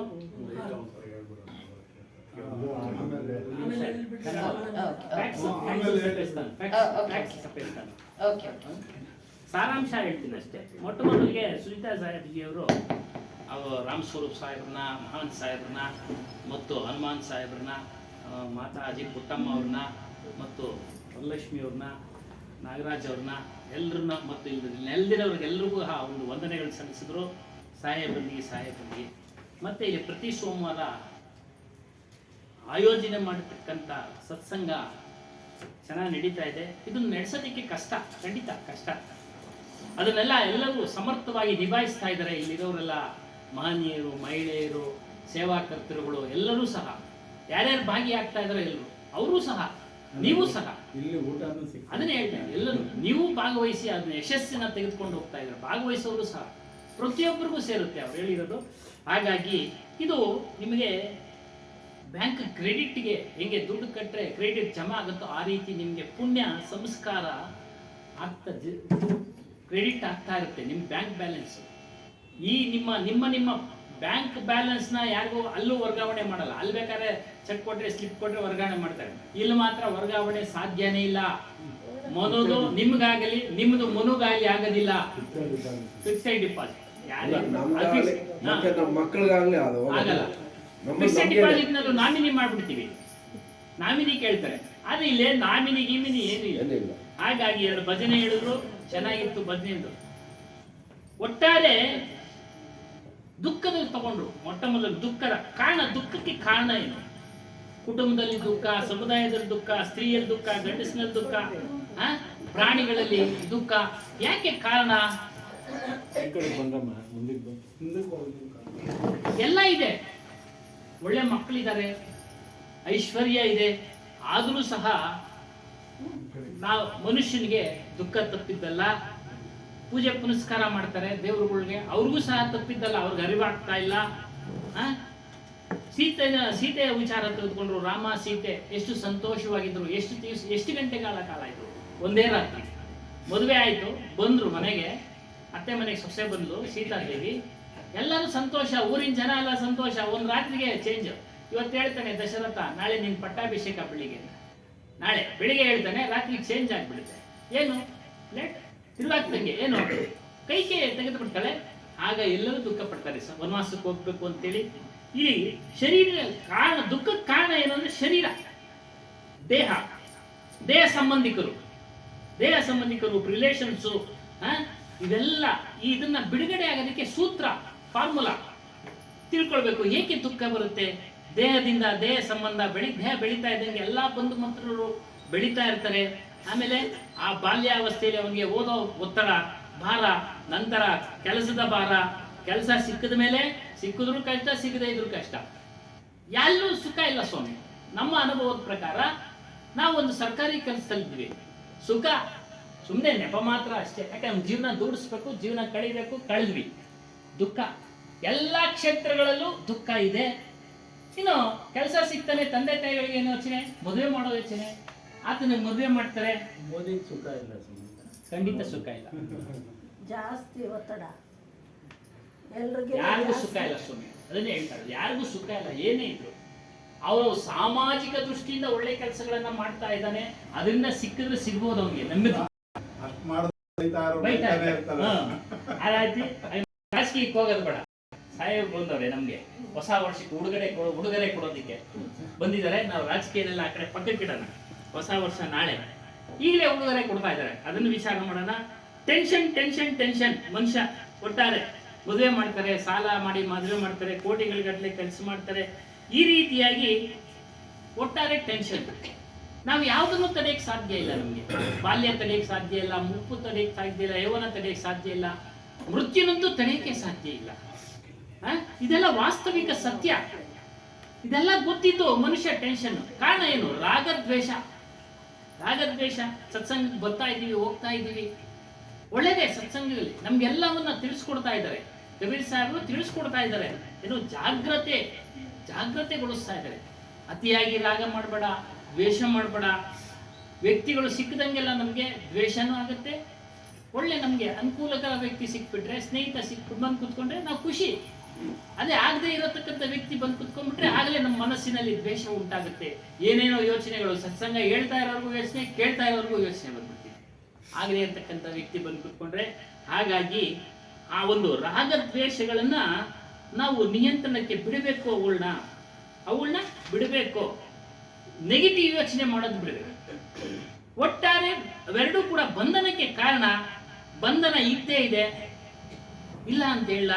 ಆ ಬಂಧನ ಜೊತೆ ನಾವು, ಈ ಬಂಧನ ನಮ್ದೆಲ್ಲ ಹುಟ್ಟಿದೆ. ಬಂಧನ ಅಂದ್ರೆ ಜೈಲಿನಲ್ಲಿ ಇದ್ದಂಗೆ. ಮಕ್ಕಳು, ಪರಿವಾರ ಇವೆಲ್ಲವೂ ಸಹ ನಮ್ಮನ್ನು ಆವರಿಸ್ಕೊಂಡಿದೆ. ಅವುಗಳ ಜೊತೆಯಲ್ಲೇ ಇದ್ದು ನಾವು ರಾಗದ್ವೇಷವನ್ನ ಬಿಟ್ಟು ನಮ್ಮ ಜೀವನವನ್ನ ನಡೆಸಬೇಕು ಅಂತ ಹೇಳಿದ್ರು. ಇಲ್ಲೊಂದು ಪ್ರಶ್ನೆನೇ ಕೇಳ್ಬಿಟ್ರು, ಬರ್ದ್ಕೊಂಡಿದೀನಿ. ಇವ್ರದ್ದು ಶ್ರೀ ಸದಾಶಿವಪ್ಪನವರು ಒಂದು ಪ್ರಶ್ನೆ ಕೇಳ್ಬಿಟ್ರು. ಏನ್ ಸ್ವಾಮಿ ಪ್ರಶ್ನೆ ಅದು? ದೇವ್ರು ಕೊಟ್ಟಿದ್ದಾರೆ ಅದಕ್ಕೆ ಹೇಳಿದ್ರು. ಯಾರು ಕೊಟ್ಟಿಲ್ಲ, ಯಾರು ಕೊಡೋದು ಇಲ್ಲ, ತಗೊಳ್ಳೋದು ಇಲ್ಲ. ತಗೊಳಕ್ಕೂ ಇಲ್ಲವೂ ಇಲ್ಲ, ಕೊಡೋದಕ್ಕೂ ಇಲ್ಲವೂ ಇಲ್ಲ. ఏం స్వామి ఇచ్చేదానికి లేదు, తీసుకునేదానికి లేదు. ಅಷ್ಟೇ. ಅದು ನಮ್ಮ ಮನಸ್ಸಿನಲ್ಲಿ ಕ್ರಿಯೇಟ್ ಆಗುತ್ತೆ, ಅದೆಲ್ಲ ಉತ್ಪತ್ತಿ ಆಗುತ್ತೆ. ಜನಗಳು ನೋಡ್ತಾ ಉತ್ಪತ್ತಿ ಆಗುತ್ತೆ. ಮೋದಿ ನೋಡಿದ್ರೆ ಕೆಲವರಿಗೆ ಇಷ್ಟ ಆಗ್ಲೇ, ಕೆಲವರಿಗೆ ಆಗೋದಿಲ್ಲ. ಯಾಕೆ? ಅವರು ಆ ರೀತಿ ಭಾವನೆಗಳನ್ನ ಬೆಳೆಸ್ಕೊಂಡಿರ್ತಾರೆ. ಅದು ಕಾರಣ. ಈ ಯಾವ ದೇವರು ಕೊಡ್ತಾ ಇಲ್ಲ, ಯಾರು ಕೊಡ್ತಾ ಇಲ್ಲ. ಆಗ್ಲೇ ಹೇಳಿದ್ವಲ್ಲ, ಆಧ್ಯಾತ್ಮ ಪ್ರಜ್ಞೆ ಎಲ್ಲಿ ನಮ್ಗೆ ಮಕ್ಕಳಿಂದನೇ ಬರಬೇಕು, ಗರ್ಭದಿಂದನೇ ಬರಬೇಕು. ಆಗ ನಮ್ಗೆ ಅದು ನಿಜವಾದ ಅರಿವು ಅರ್ಥ ಆಗುತ್ತೆ. ಮತ್ತೆ ದುಃಖ ಮತ್ತೆ ಆಸೆ ಇವೆಲ್ಲ ನಿವಾರಣೆಗೆ ಪುರೋಹಿತರು, ಹೋಮ ಹವನ ಇವರೆಲ್ಲ ಜಾಸ್ತಿ ಜನ ಮಂತ್ರವಾದಿಗಳೆಲ್ಲ ಬರ್ತಾರೆ. ಚಪ್ಪಣ್ಣ ಸಮಾಧಾನ. కంటిన్యూ చేయండి అమ్మా. బోలియే శ్రీ సద్గురుదేవకి. బాగా అర్థమవుతుంది కదండి. ఇంట్రెస్ట్ పెట్టండి, సత్సంగంలో చాలా రుచి ఉంది, వాళ్ళు చాలా రసం ఉంది. కన్నడ, తెలుగు స్వామి, అందరు తెలుగే కదా, కన్నడ ఎక్కడైనా ఇబ్బంది. తెలుగు వాళ్ళు ఉండారు. అందరికీ తెలుగు వస్తుంది. చాలా సంతోషం, ఆ. చాలా సంతోషం. అర్థం తెలుగు 60%, 40% కన్నడ. 40% తెలుగు కన్నడ. అర్థమవుతుంది. ఒక ప్రయత్నం చేస్తాను, మీకు పూర్తిగా నేను ఎంతవరకు సక్సెస్ అవుతాను, నేను చెప్పే టాపిక్ మీకు తెలుస్తుంది. చేరేంత. ఓకే, అయితే ఇక్కడ నేను సంస్కారాల గురించి చెప్తున్నానండి. జీవి పుట్టినప్పుడు సంస్కారాలు అనేటివి ఒక 25% తల్లిదండ్రుల సంస్కారం అయితే 50% అనేది పూర్వంలో వచ్చినటువంటి సంస్కారం. అంటే పూర్వంలో మనం మంచి చెడు ఏదైతే చేసుకొని ఉన్నాం కదా, ఈరోజు సత్సంగతంలో కూర్చున్నాము, సద్విచారాలను మంథనం చేస్తున్నాము, అంటే నెమరేస్తున్నాము, వింటున్నాము, కాసేపటికి ప్రశాంతత వస్తుంది. కొన్ని సందర్భాలలో మంచి ఏ విధంగా చేయాలని జాగృతం అనేది మన లోపల వస్తుందా లేదా?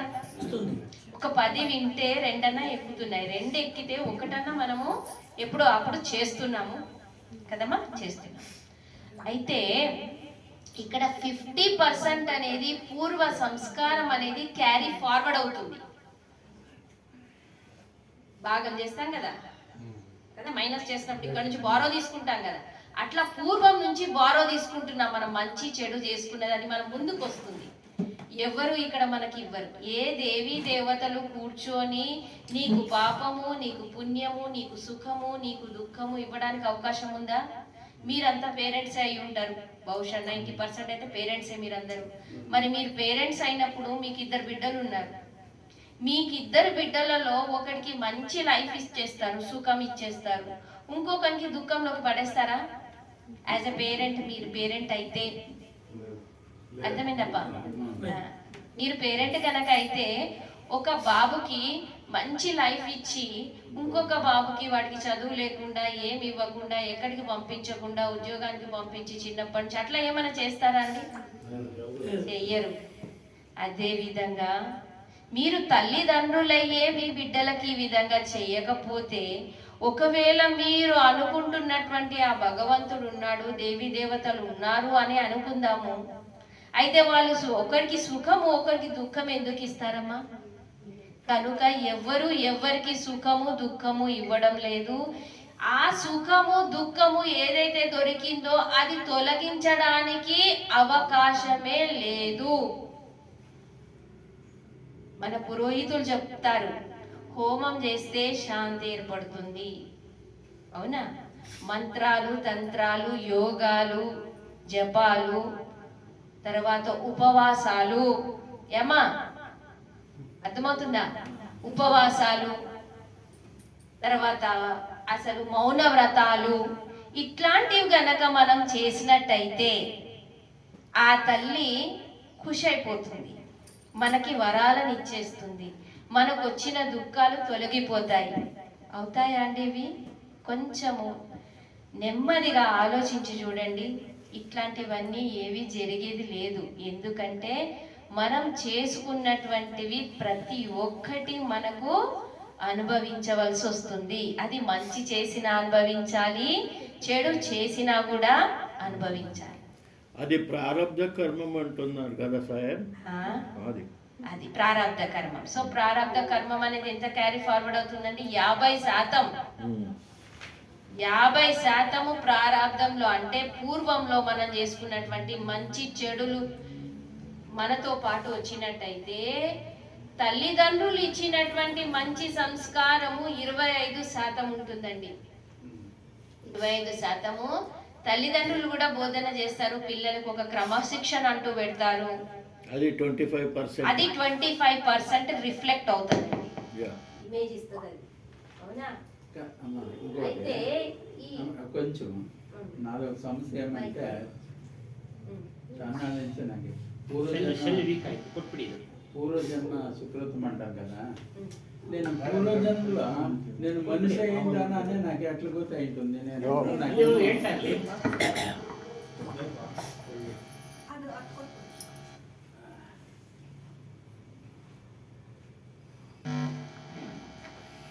పూర్వజన్మలో మనిషి అయ్యామా లేదా అని ఎట్లా గుర్తవుతుందంటే మీరు ఇక్కడ ప్రత్యక్షంగా ఉన్నారు కదా, మీరు అడగండి మీలో దయ ఉందా లేదా, జీవుల హింస చేస్తున్నారా మీరు? అదే పూర్వంలో మీరు మనుషులే అయ్యారా లేదా, తర్వాత ముందుకు మనుషులు అవుతారా లేదా అనే ప్రశ్న రావచ్చు. ఆ ప్రశ్నకి బదులు అనేది మీ లోపలనే ఉంది. ఏ విధంగా అంటే మీ లోపల సదాచారం ఇప్పుడు ఉందనుకోండి, సదాచారం ఉంది మీ లోపల, ప్రతి జీవి పైన ప్రేమ ఉంది, దయ ఉంది, కరుణ ఉంది, ఎటువంటి హింస మీరు చేయడం లేదు, ఎవరితోనూ పోట్లాటలు అనేది చేయడం లేదు, ఎవరితోనూ రాగద్వేషాలు లేకుండా హాయిగా సంతోషంగా ఉంటున్నారు అంటే తప్పనిసరిగా మీరు పూర్వంలో మనిషి జన్మ మానవ జన్మలోనే వచ్చారు. ఒకవేళ అవన్నీ ఇప్పుడు పాటిస్తున్నారంటే తప్పనిసరిగా మానవ జన్మలోనే వస్తారు, లేదంటే మళ్ళీ పశు యోనిలలో వెళ్ళడం అనేది ఖచ్చితం.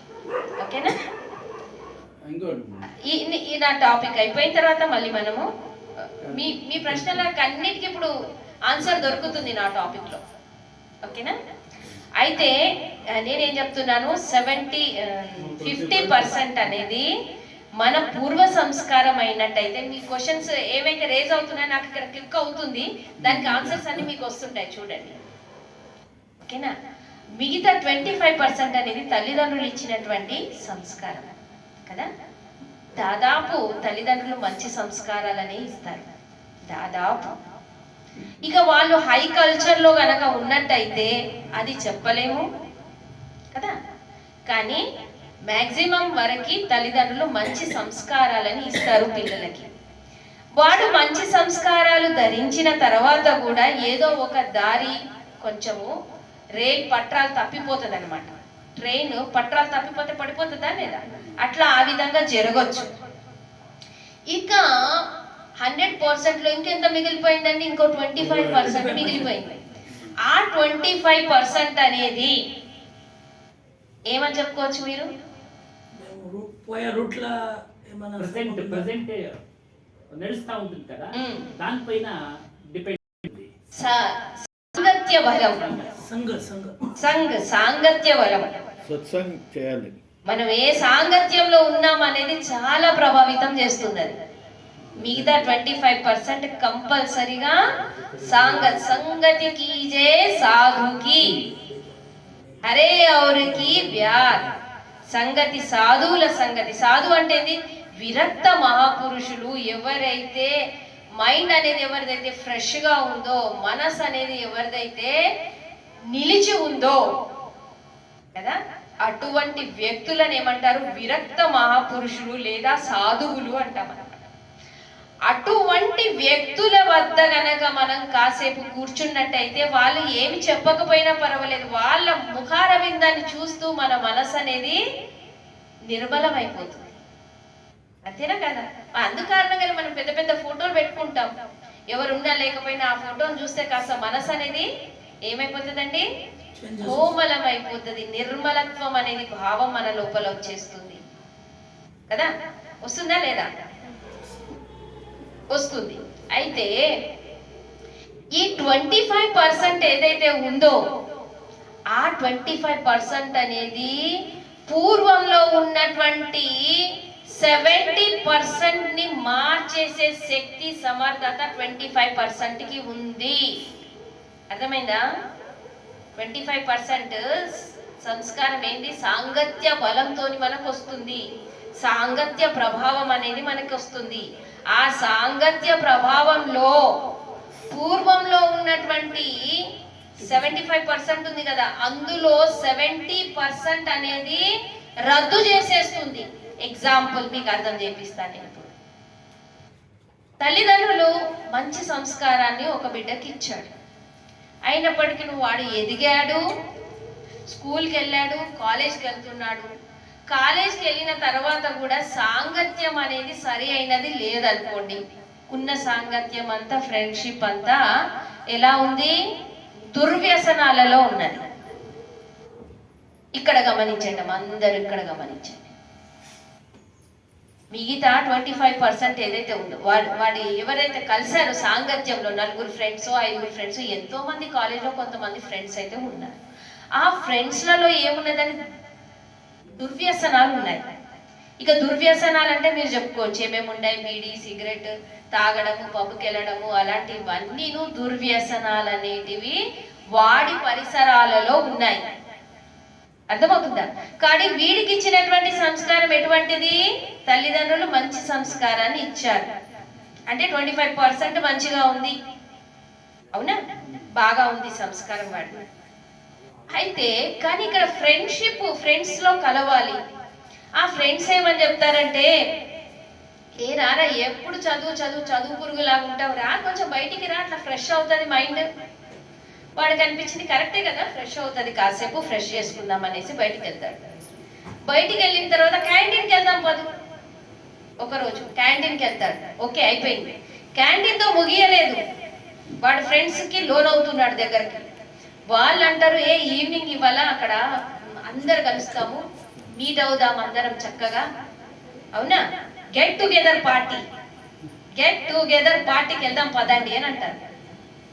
ఏమా గెట్ టుగెదర్ పార్టీకి వెళ్దామంటే వాడు ఏమైపోతాడు, రెడీ, వద్దు నేను వెళ్ళను అంటాడు, నాకు చదువుకునేది ఉంది అంటాడు. ఫస్ట్ అరే చదువుకుందిరా, రేపు సండేనే కదా, ఇవాళ సాటర్డే, మనం కాసేపు ఎంజాయ్ చేసేసి వద్దాం పదండి అని అంటాడు.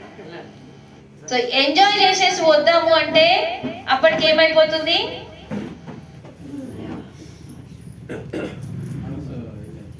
చేంజ్ అవుతుంది, మనసు అనేది ఏమైపోతుంది, అటు ఇటు అయిపోతుంది. బోలియే సద్గురుదేవకి. అయితే వాడికి పబ్బుకి పిలిపించేసరికి, గెట్ టుగెదర్ పార్టీ అనేసరికి వద్దనుకున్నాడు. మళ్ళీ సరే రేపు సండే కదా, మేము రేపు చదువుకుంటాము, కాస్త ఇప్పుడు వెళ్ళేసి వస్తానులే అనేసి వాడి బుద్ధి ఏమైపోతుందమ్మా, కొంచెం చేంజ్ అయిపోయింది. సరే వెళ్ళాడు. ఆ పబ్బుకి వెళ్ళిన తర్వాత ఇక అన్ని సర్వసాధారణమే, అవునా. వాళ్ళ ఫ్రెండ్స్ చెప్తారు, అరే ఒక పెగ్గేసుకో బాబు, పెగ్గేసుకో బాగా ఒకటి వేసుకో. ఇక్కడికి వచ్చిన తర్వాత పెగ్గేసుకోకపోవడం ఏంటి అనేసి ఇస్తాడు. లేదు నాకు తల్లిదండ్రులు ఇచ్చిన సంస్కారం అనేది అది కాదు, నేను వేసుకోను అని ఒక రోజు అన్నాడు. అదే విధంగా రెండోసారి తీసుకెళ్ళాడు, రెండోసారి కూడా అన్నాడు. కానీ మూడోసారి మాత్రము వాడు ఏమైపోయాడు, వాళ్ళకి లొంగాడు. ఏమంటారంటే ఇక్కడ ఫ్రెండ్స్, ఏం కాదురా బాబు, ఒకసారి జస్ట్ ఇట్లా మాకు కంపెనీ ఇయ్యి అంటాడు. కంపెనీ వాడు ఇవ్వడానికి తీసుకుంటాడు. కానీ నిదానంగా వాడికి తెలియకుండానే వాడు ఏమైపోతాడు, బానిస అయిపోతాడు, అడెక్ట్ అయిపోతాడు. అవునా? తల్లిదండ్రులు ఇచ్చిన సంస్కారం ఏమైపోయింది ఇక్కడ చెప్పండి, విలీనమైపోయింది. తల్లిదండ్రులు ఇచ్చినటువంటి సంస్కారం ఏమైపోయింది, విలీనమైపోయింది, డైల్యూట్ అయిపోయింది అంతా. అట్లా ఆ విధంగా చెడు సాంగత్యం గనక దొరికిందంటే వాడు చెడు దారిలోనే వెళతాడు. పూర్వంలో సంపాదించుకున్నటువంటి మంచి కూడా ఏమైపోతుంది, డిప్రెస్ అయిపోతుంది, అణిగిపోతుంది. చెడు అనేది మళ్ళీ ఏమైపోతుంది, పైకి వచ్చేస్తుంది. బాగా వినండి, టాపిక్ చాలా సీరియస్ గా ఉంది, అవునా. అయితే ఇక్కడ వాడు దానికి అడక్ట్ అయిపోయాడు, బానిస అయిపోయాడు. పూర్వంలో సంస్కారం అంతా ఏమైపోయిందమ్మా, విలీనం అయిపోయింది. ఓకేనా? ఇంకో రూట్ చూద్దాం. ఇంకో రూట్ లో ఏంటి, ఒకవేళ ఆ వ్యక్తి గనుక మంచి సాంగత్యం దొరికింది అనుకోండి, ఆ వ్యక్తికి సరైనటువంటి సద్విచారాలు ఇచ్చేటటువంటి సాంగత్యం గనుక దొరికినట్టయితే, సంగతి సే సుఖ ఉపజే కుసంగతి సే దుఃఖ హోయ్. సంగతి ద్వారా ఏం జరుగుతుందండి, సాంగత్యం ద్వారా సుఖం వస్తుంది, సంతోషం వస్తుంది, మనసులో నిర్మలత్వం అనేది ఏర్పడుతుంది. వాస్తవిక సత్య జ్ఞానం ఏదైతే ఉందో అది ప్రజ్వలితం అవుతుంది. లోపల ఉన్నటువంటి భయం అనేది తొలగిపోతుంది. మనసులో ఒకలాంటి ప్రసన్నత అనేది, ఎటువంటి చీకు చింత లేకుండా నిర్చింతులమైపోతాం, నిష్ఫిక్రులమైపోతాం. ఎటువంటి చింతన అనేది మనకి సతాయించదు. దేని కారణంగా, సాంగత్యం కారణంగా. అవునా? సాంగత్యం కారణంగా చాలా చేంజెస్ వ్యక్తి లోపల వస్తాయి. వ్యక్తి లోపల ఎటువంటి చేంజెస్ వస్తాయంటే పశు బుద్ధి అనేది మానవ బుద్ధిలోకి డైవర్ట్ కావడానికి అవకాశం ఉంటుంది. ఇక్కడ ఒక చిన్న దృష్టాంతం ఇస్తాను. నారదముని విష్ణు భగవంతునికి అడుగుతాడంట, ఏమనంటే సంత మహాత్ముల యొక్క దర్శనం కారణంగా మాకు లభించేది ఏంటి? అవునా, సంత మహాత్ముల దర్శనం కారణంగా దర్శనం అంటారు, మహాత్ముల దర్శనం అని వెళ్ళాలి, అక్కడికి సత్సంగకి వెళ్ళాలని అంటారు. దాని ద్వారా మాకు లభించే ప్రాఫిట్ ఏంటి, లాభం ఏంటి అని విష్ణువుని ఎవరు అడుగుతున్నారు? నారదముని అడుగుతున్నాడు. అప్పుడు విష్ణు భగవంతుడు ఏమని చెప్తాడంటే కొన్ని ప్రాక్టికల్ గా చూడవలసి వస్తుంది. ఏమా అప్ప అవునా, కొన్ని ప్రాక్టికల్ గా చూడవలసి వస్తుంది, అది చెప్పనీకే అవకాశం ఉండదన్నమాట.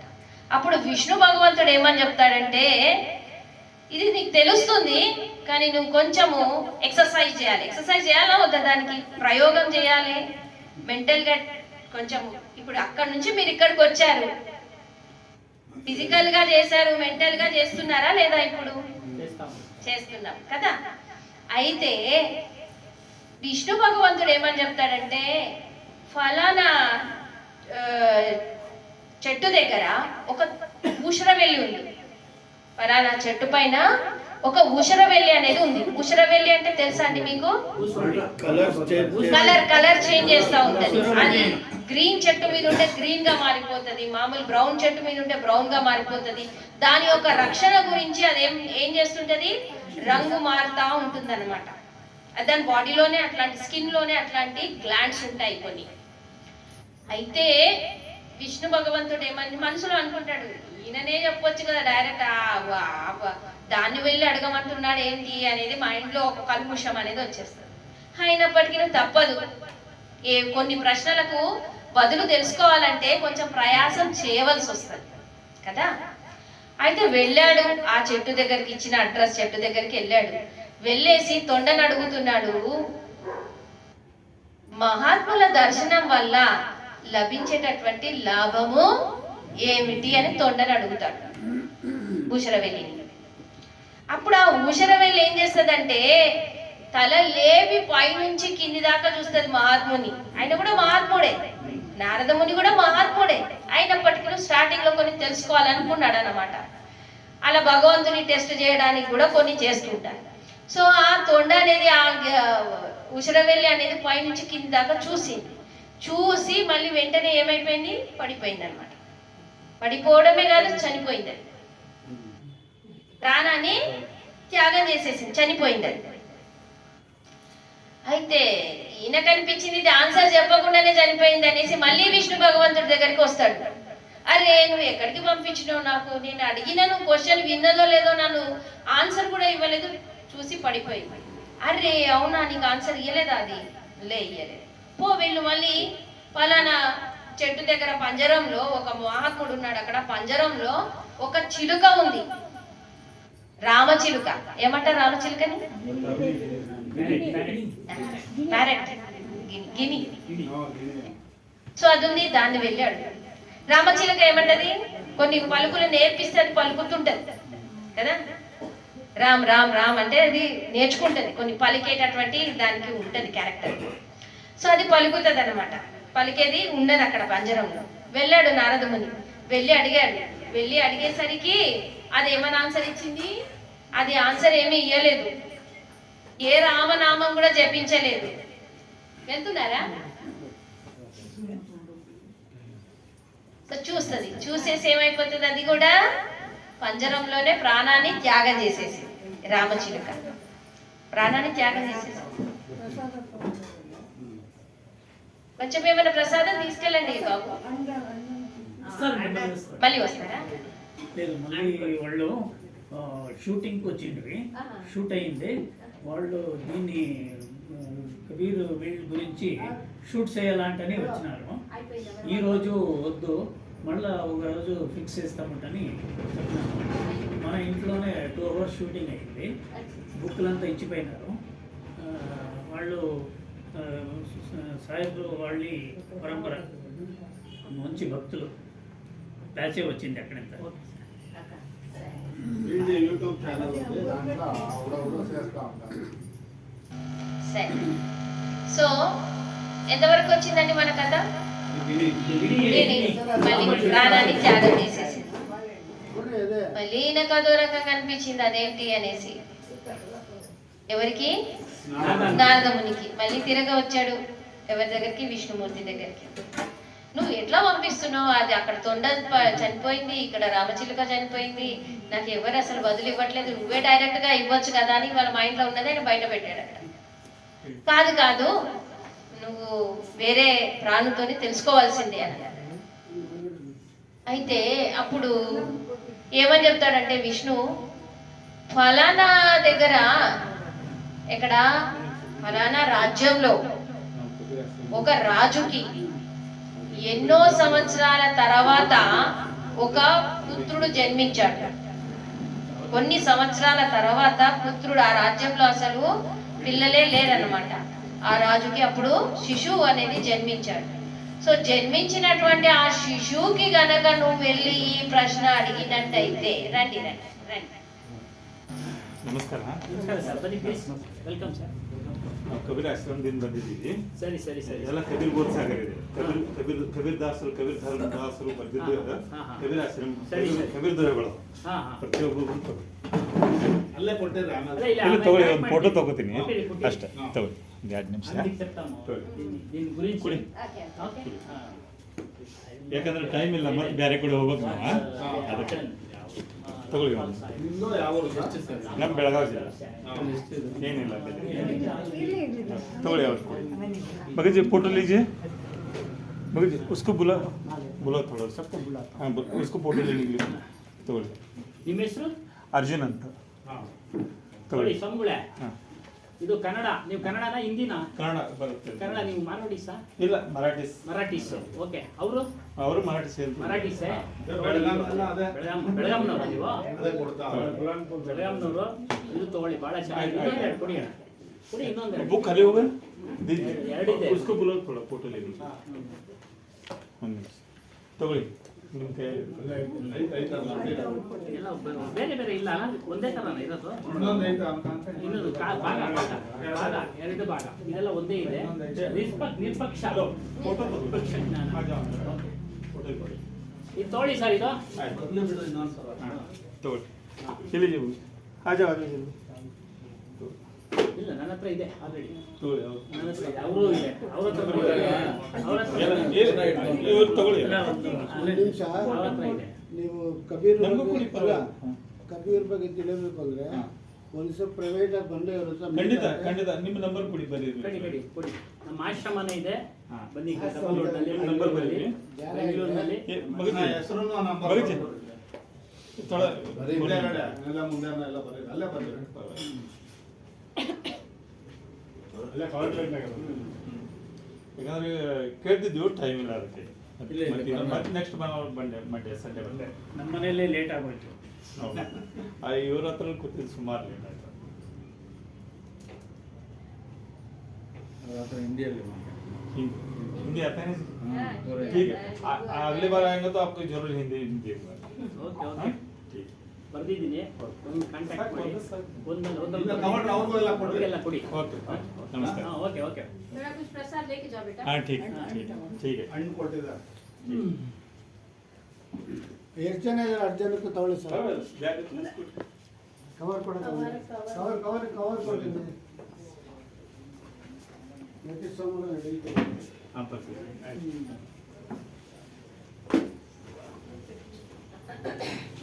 ಫೋನ್ ಮಾಡ್ತೀನಿ ಅರ್ಜುನ್ ಅವರೇ.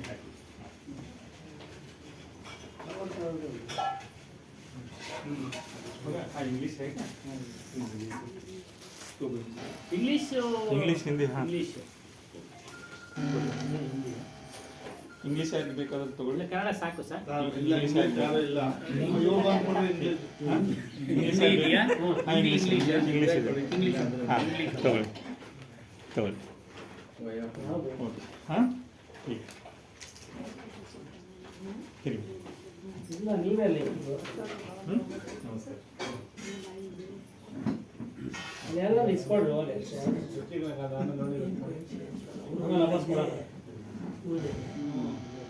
బోలియే శ్రీ సద్గురుదేవ కి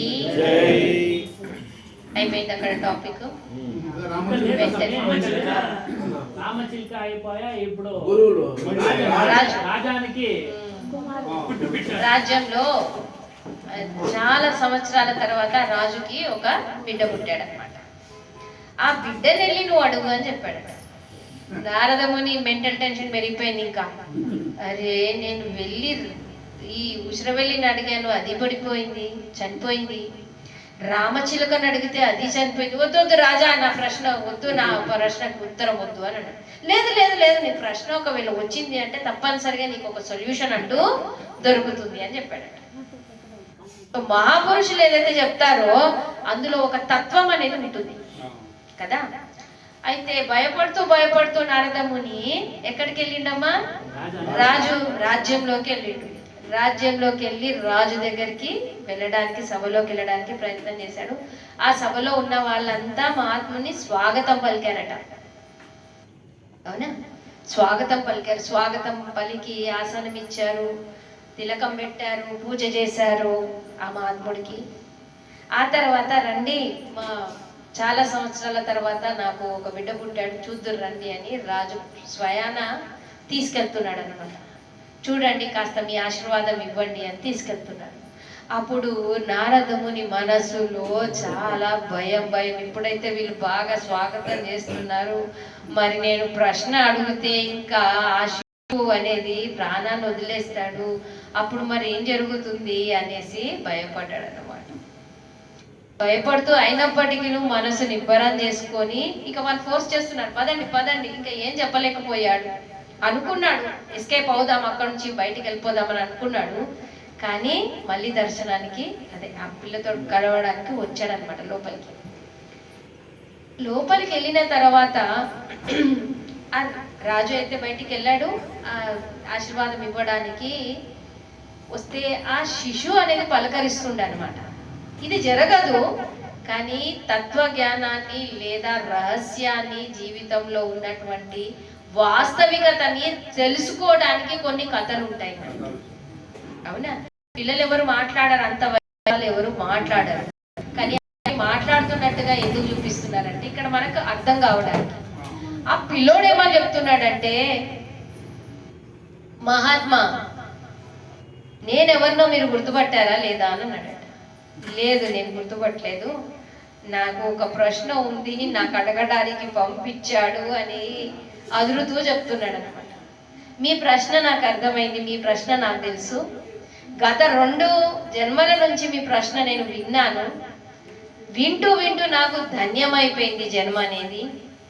ఏ విధంగా అంటే, ఈ నా జీవి అనేది మొట్టమొదట ఊసరవెల్లి ఘటంలో ఉండే నా జీవి అనేది. ఆ తర్వాత మీ దర్శన భాగ్యం కారణంగా నేను ఉత్తమమైన, దానికన్నా ఉత్తమమైనటువంటి జన్మ రామచిలుక జన్మ. అది మిట్టుమియా మిట్టుమియా రామ్ రామ్ అని పాడగలుగుతుంది అది. అందుకారణంగా ఊసరవెల్లి కన్నా ఉత్తమమైనటువంటి జన్మమైన రామచిలుక బాడీలోకి నేను వచ్చేసాను. ఆ తర్వాత అక్కడ మీ దర్శన భాగ్యం అనేది లభించింది. అక్కడి నుంచి తిరగ నేను ఈ రాజకుమారునాగా నేను జన్మించాను. దీనికి చాలా చాలా మీ ధన్యవాదాలు. ఈ రోజు మీరు నాకు దర్శనం ఇచ్చారు, ఆ దర్శన ప్రభావంతో నేను మానవున్నయ్యాను, మానవీయత లక్షణాలను నేను ధరిస్తాను అనేసి ఆ శిశువు చెప్పాడట. అయితే మహాపురుషుల దర్శనం కారణంగా మన చిత్తం అనేది ఎలా ఉందంటే ఊసర వెళ్ళిలాగుంది, అంతేనా కదా? మన బుద్ధి, మన చిత్తం అనేది కొంచెం సాంగత్యం వేరే దొరికింది అనుకోండి, అందులోకి మనము డైవర్ట్ అయిపోతాం, మన మనస్సు అనేది అందులోకి డైవర్ట్ అయిపోతుంది, అంతేనా? ఆ తర్వాత ఊసరవెల్లి లాంటి మనసు, రంగులు మారేటటువంటి మనసు, మన స్వార్థంతో మనం ఎలా మారుతుంటాము, రంగు మార్చేస్తాం వెంటనే. మనకు 1,00,000 రూపాయల లాభం వస్తుంది అనుకోండి, ఇక్కడ ఎవరైనా కూర్చుంటారా? అక్కడ ఎవరైనా 1,00,000 రూపాయలు మీకు ఇస్తున్నారు అనేసి మనకు కబురు అందింది, ఇక్కడ కూర్చుంటారా ఎవరైనా? బుద్ధి మారిపోతుంది వెంటనే.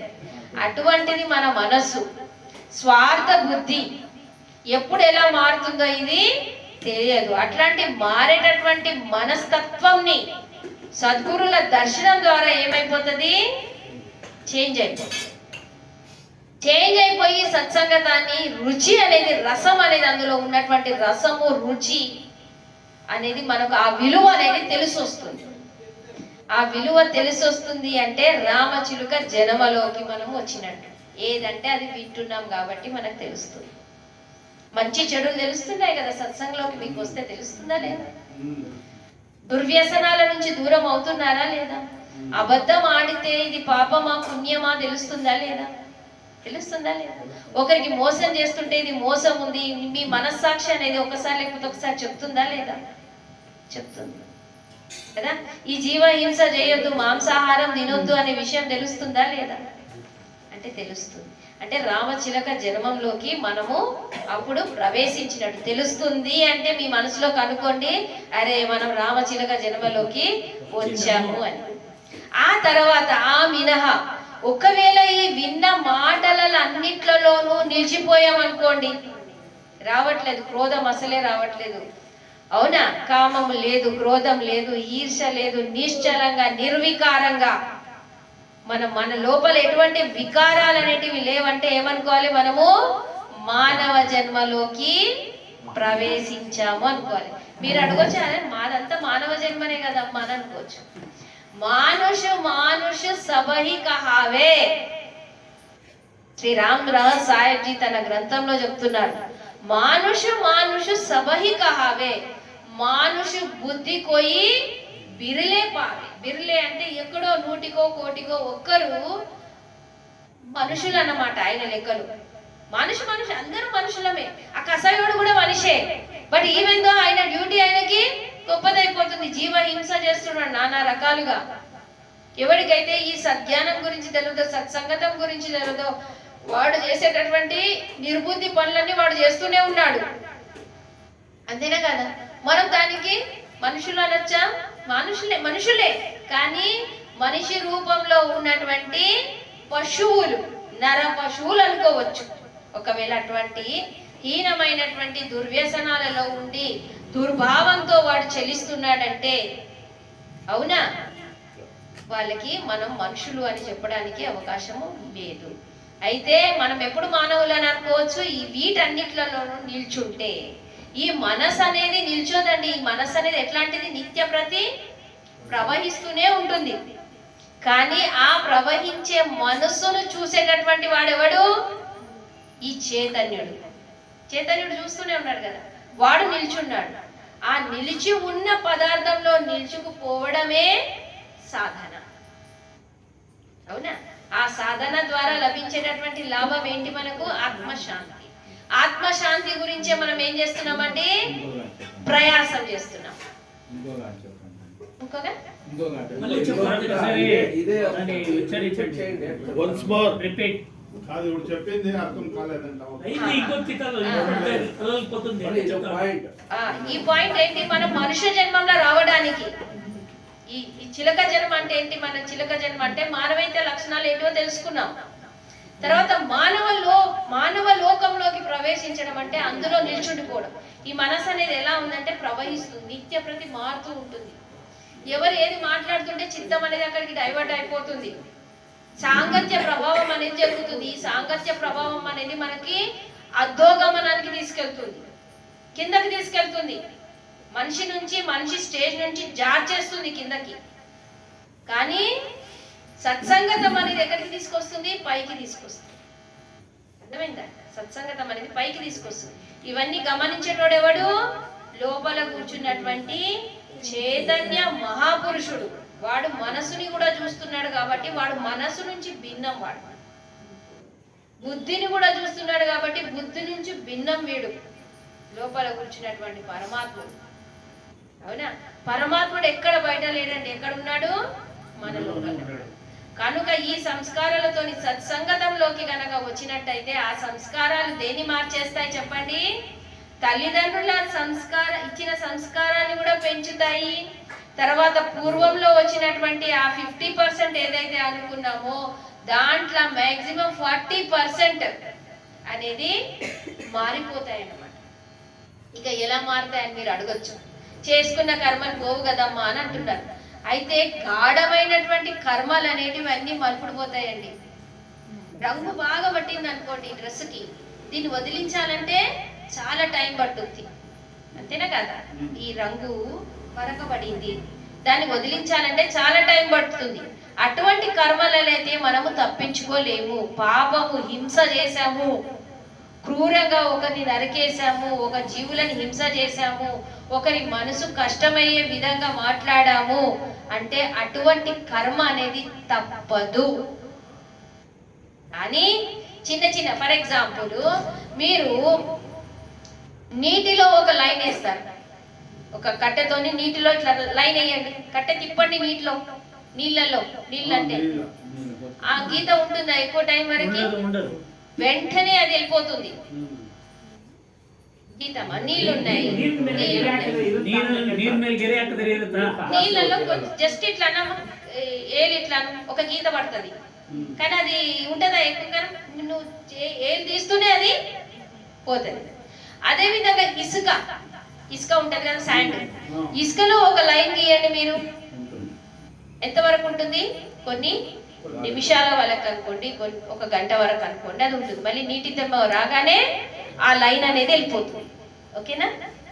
ఆ తర్వాత ఒకవేళ మీరు గనక గీత రాయి మీద వేసారనుకోండి, ఒక రాయి అంటే ఏంది, దాని మీద ఒక గీత వేసారు, స్టోన్ మీద బాగా కొడుతూ ఒక గీత వేశారు స్టోన్ కి, అది పోతుందా? అట్లనే మనం చేసుకున్నటువంటి పాపకర్మ అనేది ఏ సంస్కారాల సాంగత్య ప్రభావం వల్ల కూడా అది పోదు, అది అనుభవించాలి. కానీ దాంట్లో వచ్చినటువంటి దుఃఖం లాగా అనిపించదు మనకి. నేను చెప్పగలుగుతున్నానో లేదో, మీకు అర్థం చేయించగలుగుతున్నానో లేదో, కానీ టాపిక్ చాలా ఇంట్రెస్టింగ్ టాపిక్ ఇది. దీంట్లో ఏమని చెప్తున్నాను నేనంటే, చాలా పాప కర్మాలు, గూఢమైనటువంటి కర్మాలు ఏవైతే చేసుకున్నామో దాని నివృత్తి అనేది జరగదు. మీరు అంటారు కదా, మేము రోజు సత్సంగతంకి వస్తున్నామమ్మా, ప్రతి వారం వస్తున్నాము, రోజు వస్తున్నాము, అన్నీ వింటున్నాము, కానీ మాకనేది మా బాబు ఇట్లా, మా పాప అట్లా అది అనేది, ఆ బాధలు అనేవి వస్తూనే ఉన్నాయమ్మా, దానికి కారణం ఏంది అని మీరు అనుకోవచ్చు. మేము సత్సంగం వస్తున్నాం కదా, మంచి జరగాలి కదా, మరి మాకు మంచి ఎందుకు జరగట్లేదని మీరు అనుకోవచ్చు. కానీ పూర్వంలో కొన్ని చేసుకున్నటువంటి గాఢమైనటువంటి కర్మలు ఏవైతే ఉన్నాయో అవి మనకు వెంటాడుతూనే ఉంటాయండి, అవి వెంటాడుతూనే ఉంటాయి. అవి అనేది ఎక్కడికినూ తొలగిపోవు. ఇక చిన్నవి ఏవైతే చేశామో అవి నీటిలో రాసిన విధంగా అది తొందరగా సత్సంగ ప్రభావంతో వెళ్ళిపోతాయి. తర్వాత ఇసుక మీద రాసినటువంటిది గీత కూడా వెళ్ళిపోతుంది. దానికి అర్థం ఏంటంటే, మనం ఇప్పుడు చేసుకునే పోయేటటువంటి కర్మలు ఏవైతే ఉన్నాయో వాటిలలో సుధారవుతుంది. అవునా? సత్సంగతంలో మనము విన్నది అంతను ఏం చేస్తాము, దాని ద్వారా పాటిస్తాం. అప్పుడు ఏం జరుగుతుంది, మనతో దుష్కర్మలు ఏవైతే అయ్యేటి ఉన్నాయో ఆ దుష్కర్మల నుంచి మనము తప్పించుకోగలుగుతాం. ఆ కర్మ మనకి ఇంకా అంటదు, ఆ కర్మ మనం చేయలేము.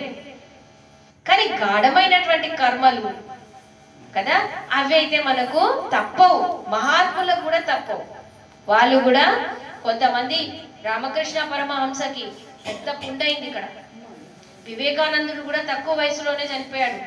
బాగా పెద్దగా గాయం అయిపోయి అందులో పురుగులు పడ్డాయి అన్నమాట. అది క్లీన్ చేయడానికి వాళ్ళు వస్తుంటే వాళ్ళని ఏమన్నాడు, వద్దు ఆ పురుగులన్నీ చనిపోతాయి, ఏం క్లీన్ చేయకండి అంటే, అంత దయామయులు ఇప్పుడు అయ్యారు. అంటే పూర్వంలో ఏదో బాకీ ఉంటే కాబట్టి ఆ పురుగులు ఆయనను పీడిస్తున్నాయి. అర్థమవుతుందా? క్లారిటీ వచ్చిందా? పూర్వంలో చేసుకున్నటువంటి కర్మలు అనేటివి ఆయన పీడిస్తున్నాయి, అది తప్పదు. కానీ ఆయన ఎట్లా బిహేవ్ చేస్తున్నాడు, అది క్లీన్ చేస్తా అంటే, వద్దు ఆ పురుగులన్నీను చచ్చిపోతాయి, వాటికి బాధ అవుతుంది, నేను బాధపడ్డా పర్వాలేదు కానీ అవి బాధపడద్దు, అవి చచ్చిపోవద్దు అనేసి. అంటే దయామయుడు అంటే ఇప్పుడు చేసుకున్నటువంటి ఆయన కర్మ అనేది ఉత్తమం.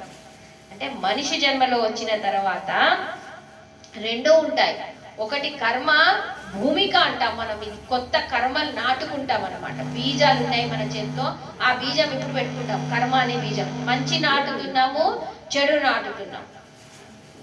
कबीर कमाई आपकी निष्फल कभी न जाए, बोए पेड़ बबूल का आम कहाँ से आए. అవునా? బబూల్ అంటే ముళ్ళ చెట్టు నాటుకుంటున్నామంటే ముళ్ళే మనకు వస్తాయి. అదే విధంగా మంచి చెట్టు, మంచి బీజం వేసాము, మామిడి పండు బీజం వేసాము, సపోటా పండు బీజం వేసామంటే అది పెరిగి మనకేమిస్తుంది? తీయటిది పండు, రసయుక్తమైనటువంటి పండు ఇస్తుంది. సో ఆ విధంగా మనం చేసుకున్నటువంటి కర్మలు అనేటివే మనకు ఇస్తున్నాయి. చెడు నాటుతుంటే చెడే వస్తుంది, మంచి నాటితే మంచే వస్తుంది. కనుక మనం చేయవలసింది ఏంటి? మంచే చేయాలి, చెడు ఎప్పుడును చేయకూడదు అనే ఇమిత జ్ఞానం అనేది మనకు సత్సంగతం లోపల తెలుస్తుంది. అయితే ఇక్కడ ఏమని చెప్తున్నా నేను, వాసన అనేది ఉందండి లోపల, వాసన అనేది ఉంది. ఇప్పుడు ఎక్కడి నుంచి మనం మొదలు పెట్టాం టాపిక్ అంటే దేహము, దేహం నుంచి సంబంధాల నుంచి రాగద్వేషము, రాగద్వేషాలు అనేటివి బంధనాలకి కారణం. దాని యొక్క సంస్కారం అనేది మనకి ఇమేజ్ లాగా, ఇక్కడ ఫోటో లాగా నిల్చుండిపోతుంది హృదయంలో.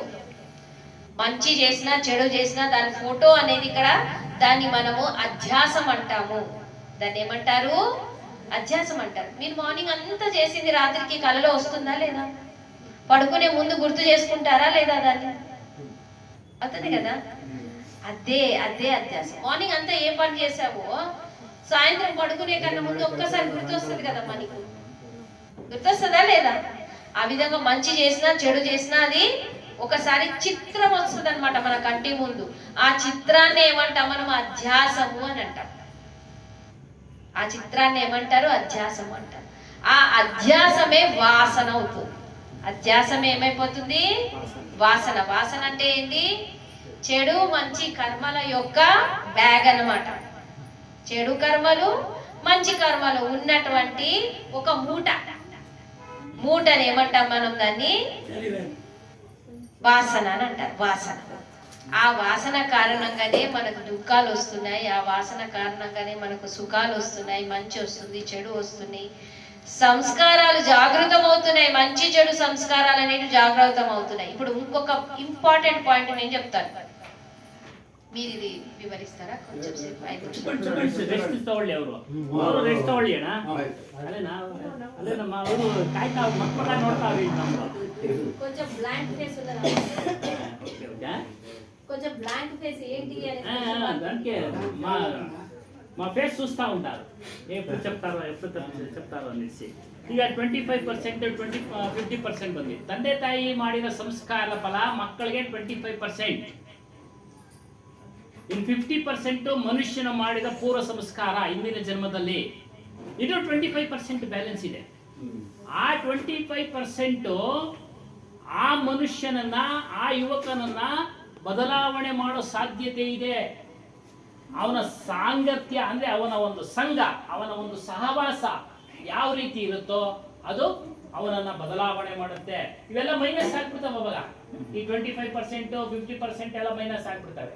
ಯಾವುದೋ ಅವನು ದುಷ್ಟ ಜನರ ಸಂಘ ಮಾಡಿದ್ರೆ ಇವೆಲ್ಲ ಕಳ್ಕೊಳ್ತದೆ, ಕೆಲಸಕ್ಕೆ ಬರ್ತಾ ಇಲ್ದಂಗೆ ಆಗ್ಬಿಡ್ತವೆ. ಆದರೆ ಈತನು ಒಳ್ಳೆ ಮಹಾತ್ಮರ ಸಂಘ ಮಾಡಿದ್ರೆ ಅದು ಇನ್ಕ್ರೀಸ್ ಆಗ್ಬಿಡುತ್ತೆ, 100% ವರೆಗೂ ಹೋಗ್ಬಿಡುತ್ತೆ, 200% ವರೆಗೂ ಹೋಗ್ಬಿಡುತ್ತೆ. ಯಾಕೆ? ಇವನ ಬುದ್ಧಿ ವಿಕಾಸ ಆಗುತ್ತೆ, ಜ್ಞಾನ ತಿಳಿತಾನೆ, ಒಳ್ಳೆ ಆಚರಣೆ ಸದಾಚರಣೆ ಮಾಡ್ತಾನೆ, ಎಲ್ಲರನ್ನ ಪ್ರೀತಿಸ್ತಾನೆ, ದ್ವೇಷ ಅನ್ನು ಮಾಡೋದಿಲ್ಲ. ಹಾಗಾಗಿ ಅದಕ್ಕೆ ಸಾಕಷ್ಟು ಉದಾಹರಣೆ ಕೊಟ್ಟರು. ಓದೋ ಹುಡುಗನ ಸ್ನೇಹಿತರು, ಬಾರೋ ಹೋಗೋಣ, ರಜಾ ಇದೆ, ಯಾವಾಗಲೂ ಓದ್ತಾನೆ ಇರ್ತೀಯ, ಹೇಳ ಮಜಾ ಮಾಡ್ಬಿಡೋಣ ಇವತ್ತು, ರಾಜಾ ಇದೆ ಅಂತ. ಆ ಸವಾಸ 25% ಅವ್ನು ಮಾಡೋ ಪ್ರೆಸೆಂಟ್ ವರ್ತಮಾನದಲ್ಲಿ ಅವನು ಮಾಡತಕ್ಕಂಥ ಕೆಲಸ ಕಾರ್ಯದ ಮೇಲೆ ಆಧಾರವಾಗಿರುತ್ತದೆ. ಅವನು ಒಳ್ಳೆ ಸವಾಸ ಮಾಡಿದ್ರೆ ಅದು ಇನ್ಕ್ರೀಸ್ ಆಗುತ್ತೆ, ಕೆಟ್ಟ ಸವಾಸ ಮಾಡಿದ್ರೆ 75% ಲ್ಯಾಪ್ಸ್ ಆಗ್ಬಿಡುತ್ತೆ. ಅದೇ ವಿಲೀನ ಆಗ್ಬಿಡುತ್ತೆ, ಅಂದ್ರೆ ಲ್ಯಾಪ್ಸ್, ಡಿಲೀಟ್ ಆಗ್ಬಿಡುತ್ತೆ. ಹಾಗಾಗಿ ನಮ್ಮ ಸಾಂಗತ್ಯ ಚೆನ್ನಾಗಿರ್ಬೇಕು. ಯಾವಾಗ ನಾವು ಸತ್ಪುರುಷರ ಸಂಘ ಮಾಡ್ತೀವೋ ನಮ್ಮ ಮನಸ್ಸು ನಿರ್ಮಲವಾಗುತ್ತೆ, ಭಯ ಹೋಗುತ್ತೆ, ಭಯ ಹೋಗುತ್ತೆ, ಜೀವನದ ಭಯ ಹೋಗುತ್ತೆ. ಓ ನಾಳೆ ಹೆಂಗಪ್ಪನ ಚಿಂತೆ ಮಾಡ್ತಾರೆ ಅಂತ ನಮ್ಮ ಅಪ್ಪ ಅವರು ಹೇಳೋರು. ಪ್ರತಿದಿನ ಹೆಂಗಪ್ಪನ ಚಿಂತೆ, ನಾಳೆಗೆ ಅದೆಲ್ಲ ಹೊರಟೋಗುತ್ತೆ. ಅದಕ್ಕೆ ಕಳೆದ ವಾರ ಹೇಳಿದ್ವಿ ಒಂದು ನಾಣ್ಣುಡಿ ಹಿರಿಯರು ಏನೋ ಯುವಕರಿಗೆ ಹೇಳ್ತಾ ಇದ್ರು, ಏನೋ ದುಡ್ಡಿದ್ರೆ ಜೀವನ ಅಲ್ಲ ಕಣಯ್ಯ, ದುಡಿತಾ ಇದ್ರೆ ಜೀವನ. ದುಡ್ಡಿದ್ರೆ ಜೀವನ ಅಲ್ಲ, ದುಡಿತಾ ಇದ್ರೆ ಜೀವನ. ಅದೇ ರೀತಿ ಸಾಧಕನು ಯಾರ ಒಳ್ಳೆ ಸಾಂಗತ್ಯ ಮಾಡಿದಾಗ ಸಾಧನೆ ಮಾಡ್ತಾ ಇರಬೇಕು. ಆ ಸಾಧನೆ ಮಾಡಿದಾಗ ಅವನು ಒಳ್ಳೆ ಮಾನವೀಯತೆ ಉಳ್ಳ ಮನುಷ್ಯನಾಗ್ತಾನೆ, ಒಳ್ಳೆ ಮಾನವೀಯತೆ ಮನುಷ್ಯ ಉಳ್ಳಾಗ್ತಾನೆ. ನಾರ್ದನ್ ಕತೆ ನಾವು ಆಗಾಗ್ಗೆ ಕೇಳಿದೀವಿ, ಅದನ್ನ ಸ್ಕಿಪ್ ಮಾಡ್ಬಿಡೋಣ. ನಾರ್ದನ್ ಕತೆ ಹೇಳ್ಬೇಕಾ? ಮೊದಲು ಹೇಳಿದ್ದೀನಿ. ನಾರ್ದನ್ ಮುಂದ್ರಗನೆ ಚೆಪ್ಪಿಂಡನು ಬೇರೆ ರಕಾಲ ಚೆಪ್ಪಿಂಡನು ಅಂದ್ರೆ ಅದು ಕೊನೆಗೆ ರಾಜನ ಮಗನ ಹತ್ರ ಹೋಗ್ತಾನೆ. ಅವನು ಮಗನ ಹತ್ರ ಕೇಳಿದಾಗ ಮಗ ಇವತ್ತನ್ನ ನೋಡಿ ನಗುತ್ತೆ. ನೋಡಿ ಅಲ್ಲಿ ಉದಾಹರಣೆ ನಮ್ಗೆ ಅರ್ಥ ಆಗ್ಲಿ, ಸಂತರ ದರ್ಶನದಿಂದ ಅರ್ಥ ಆಗ್ಲಿ ಅಂತೇಳಿ ನಾವು ಕಾಲ್ಪನಿಕ ಉದಾಹರಣೆಗಳನ್ನ ಕಥೆಗಳ ಮೂಲಕ ಕೊಡ್ತೀವಿ. ಕಥೆಗಳ ಮೂಲಕ ತಿಳಿಸಿದ್ದಾರೆ. ಸಂತರ ದರ್ಶನ ಮಾಡಿದ್ರೆ ಅವನೇನೋ ಮೊದಲು ಉಸುರುವಳ್ಳಿ ಇತ್ತು, ತದನಂತರ ಗಿಳಿ ಆಯ್ತು, ಗಿಳಿಯ ನಂತರ ಮನುಷ್ಯನಾಗಿ ಹುಟ್ಟಿದ. ಅದು ನೋಡಿ ಸಂತರ ದರ್ಶನ ಮಾಡಿದ್ರೆ ಅದಾಗುತ್ತೆ. ಹಾಗಾಗಿ ನಾವು ಸಂತರ ದರ್ಶನ ಮಾಡಬೇಕು. ವಿಷ್ಣು ಹತ್ರ ಅವ್ನು ಕೇಳೋದು ಪ್ರಾಫಿಟ್ ಏನು ಸಂತರ ದರ್ಶನ ಮಾಡಿದ್ರೆ, ಅದಕ್ಕೆ ಕತೆ ಉದಾಹರಣೆ ಕೊಟ್ಟರು. ಮತ್ತೆ ನಮ್ಮ ಮನಸ್ಸು ಚೇಂಜ್ ಆಗ್ತಾ ಇರುತ್ತೆ. ಹೇಳಿದ್ರು ನಾವು ಇಷ್ಟೊಂದು ಸತ್ಸಂಗ ಕೇಳ್ತಾ ಇದೀವಿ, ಯಾರು ಬಂದು ಅಲ್ಲಿ ದುಡ್ಡು ಕೊಡ್ತಾವ್ರೆ ಅಂದ್ರೆ ನಮ್ಮ ಮನಸ್ಸೆಲ್ಲ, ದೇಹ ಇಲ್ಲಿರುತ್ತೆ, ಮನಸ್ಸು ಅಲ್ಲಿ ಹೊರಟೋಗ್ಬಿಡುತ್ತೆ. ನಾವು 1 ಲಕ್ಷ ಕೊಡ್ತಾವ್ರೆ, ಬದಲಾವಣೆ ಆಗ್ಬಿಡ್ತೀವಿ. ಹಾಗಾಗಿ ಮತ್ತೆ ಆಹಾರದ ಬಗ್ಗೆ ಹೇಳಿದ್ರು. ಯಾವಾಗ ಒಳ್ಳೆ ಸಾಂಗತ್ಯ ಮಾಡ್ತಾನೋ ಆತನಿಗೆ ಪ್ರಾಣಿ ಹಿಂಸೆ ಮಾಡಬಾರದು ಅನ್ನೋದೊಂದು ಗೊತ್ತಾಗ್ಬಿಡುತ್ತೆ. ಅವು ನನ್ನ ಹಾಗೆ ಪ್ರಾಣಿ. ಮನುಷ್ಯ ಅನ್ನೋದಕ್ಕೆ ಮನುಷ್ಯ ಪ್ರಾಣಿ ಅಂತಾರೆ. ಏನಪ್ಪ ಪ್ರಾಣಿ ಅಂತ ಶಬ್ದ ಉಪಯೋಗಿಸ್ಬಿಡೋದು, ಮನುಷ್ಯ ಪ್ರಾಣಿ ಅಂತಾನೆ ಅನ್ನೋದು. ಮನುಷ್ಯ ಪ್ರಾಣಿ, ಪಶು ಪ್ರಾಣಿ ಇಲ್ಲ. ಅದೇ ಪಶು ಜೀವನ ಮಾಡ್ತಾ ಇದ್ದೇನೆ, ಮನುಷ್ಯನಾಗ್ಬಿಟ್ಟು ಏನು ಮಾಂಸಾಹಾರ ಸೇವನೆ ಮಾಡೋದು, ಕಾಮ ಕ್ರೋಧ ಲೋಭಗಳಲ್ಲಿ ಬಿದ್ದಿರೋದು, ಅದನ್ನು ತಿಳಿಸಿದ್ರು. ಈ ಮನಸ್ಸು ಬದಲಾವಣೆ. ಈ ಮನಸ್ಸನ್ನು ಅರಿಯತಕ್ಕಂಥವನು ನಾನು ಎಂಬ ಚೇತನ ಆತ್ಮ. ಹಲವಾರು ವಿಧದಿಂದ ಕರೆದರೆ ಸತ್ಯನಾಮ, ಪಾರಕಿ, ಈ ರೀತಿ ಹಲವಾರು ವಿಧದಿಂದ ಕೇಳಿದರೆ ಇದೆಲ್ಲಿ ನಮ್ಗೆ ಸಿಗುತ್ತೆ ಈ ವಿಚಾರ ಅಂದ್ರೆ ಸತ್ಸಂಗದಲ್ಲಿ. ಸತ್ಸಂಗವನ್ನು ನಾವು ಕೇಳ್ತಾ ಇರಬೇಕು. ಸತ್ಸಂಗನ ನಾವು ಕೇಳ್ತಾ ಇದ್ದಾಗ ನಮ್ಮ ಸ್ವಭಾವ, ನಮ್ಮ ವ್ಯಕ್ತಿತ್ವ ಉನ್ನತ ಮಟ್ಟಕ್ಕೆ ಹೋಗುತ್ತೆ. ಯಾರಿಗೂ ತೊಂದರೆ ಕೊಡಕ್ಕೆ ಹೋಗೋದಿಲ್ಲ, ವಿನಾಕಾರಣ ತೊಂದರೆ ಕೊಡಕ್ಕೆ ಹೋಗೋದಿಲ್ಲ. ಒಂದು ಸಣ್ಣ ಎಕ್ಸಾಂಪಲ್, ನಾವು ರಾತ್ರಿ ಎಲ್ಲ ಲೈಟ್ ಹಾರಿಸ್ಬಿಡ್ತೀವಿ ಆಶ್ರಮದಲ್ಲಿ. ಒಂದೇ ಒಂದು ಸಮಾಧಿ ಒಳಗಡೆ ಒಂದು ಲೈಟ್ ಇಡ್ತೀವಿ, ಇನ್ನೆಲ್ಲ ಆರಿಸ್ತೀವಿ. ಬೆಳಿಗ್ಗೆ ಇವತ್ತು ಈ ಟೈಮ್ನಲ್ಲಿ 6:30 ಆದ್ರೂ ಬೆಳಕಾಗೋದಿಲ್ಲ. ಆಗೇನ್ ಮಾಡ್ತೀನಿ, ನಾನು ನೋಡ್ಬಿಟ್ಟಿದ್ದೀನಿ, ಓಡಾಡ್ತಾ ಸಣ್ಣ ಹುಳಗಳು ನಮ್ಮ ಕಾಲ್ ಕೆಳಗಡೆ ಬಿದ್ದು ದಿಕ್ಕದಾಗ ಹೆಜ್ಜೆ ಇಕ್ಕಿದಾಗ ಸತ್ತೋಗುತ್ತೆ ಅನ್ನೋದು ಅರಿವಾಗಿದೆ ನಮಗೆ. ಆಗೇನ್ ಮಾಡ್ತೀನಿ, ಒಂದು ಮೊಬೈಲ್ ಟಾರ್ಚ್ ಹಾಕೊಂಡ್ಬರ್ತೀನಿ. ಮೊಬೈಲ್ ಟಾರ್ಚ್ ಹಾಕೊಂಡ್ಬಂದು ಯಾವ ಹುಳಗಳು ಇರಬಾರ್ದು ನಾವು ನಡೆಯೋ ಕೆಳಗಡೆ. ಅವುಗಳಿಂದ ನಮಗ್ ತೊಂದರೆ ಆಗ್ಬಾರ್ದು, ನಮ್ಮಿಂದ ಅವ್ರಿಗೆ ತೊಂದರೆ ಆಗ್ಬಾರ್ದು. ಬೇರೆ ದೊಡ್ಡ ಒಂದು ವಿಷದ ಕ್ರಿಮಿ ಇದ್ರೆ ನಮಗ್ ತೊಂದರೆ ತಾನೆ. ಎರಡು, ಇಲ್ಲಿ ಸ್ವಾರ್ಥನೂ ಇದೆ, ಮತ್ತೆ ಬೇರೆದಕ್ಕೆ ತೊಂದರೆ ಆಗ್ಬಾರ್ದು. ಟಾರ್ಚ್ ಹಾಕೊಂಬಂದು ಲೇಟ್ ಆಗ್ತೀನಿ. ಹಾಗೆ ಒಂದು ಸಣ್ಣ ಉದಾಹರಣೆ. ಹಾಗಾಗಿ ನೋಡಿ, ಇದು ಸತ್ಸಂಗ ಕೇಳ್ತಾ ಇದು ನಮ್ಮ ಬುದ್ಧಿಯನ್ನ ಜಾಗೃತಗೊಳಿಸುತ್ತೆ, ನಮ್ಮ ಮನಸ್ಸನ್ನ ಜಾಗೃತಗೊಳಿಸುತ್ತೆ. ಅದನ್ನ ಹೇಳ್ತಾ ಇದ್ರು, ಜಾಗೃತಗೊಳಿಸಿ ಎಚ್ಚರಿಕೆ ನಾವು ಯಾವ ರೀತಿ ನಡಿಬೇಕು ಅನ್ನೋದು, ಯಾವ ರೀತಿ ಪ್ರತಿಯೊಂದರಲ್ಲೂ ಅಷ್ಟೇ. ವ್ಯವಹಾರ ಮಾತನಾಡುವಾಗ ಇನ್ನೊಂದು ಸಣ್ಣ ಉದಾಹರಣೆ. ನಾನು ಸರಿಗಮಪ ನೋಡ್ತೀನಿ, ನನಗೆ ಹಾಡುಗಳು, ಒಳ್ಳೆ ಭಕ್ತಿಗೀತೆಗಳು ಕೇಳಬೇಕು, ಭಾವಗೀತೆಗಳು, ದೇಶಭಕ್ತಿಗಳು ಕೇಳಬೇಕು ಇಷ್ಟ. 72 ಇಯರ್ಸ್ ವ್ಯಕ್ತಿ ಮಾತಾಡ್ತಾನೆ, ಏನು ಅದ್ಭುತವಾಗಿ ಮಾತಾಡ್ತಾನೆ ನೋಡಿ. ಅವನಲ್ಲಿ ಎಷ್ಟು ಮುಖದಲ್ಲಿ ಎಷ್ಟು ಕಳೆ ಇದೆ, ತೃಪ್ತಿ ಇದೆ.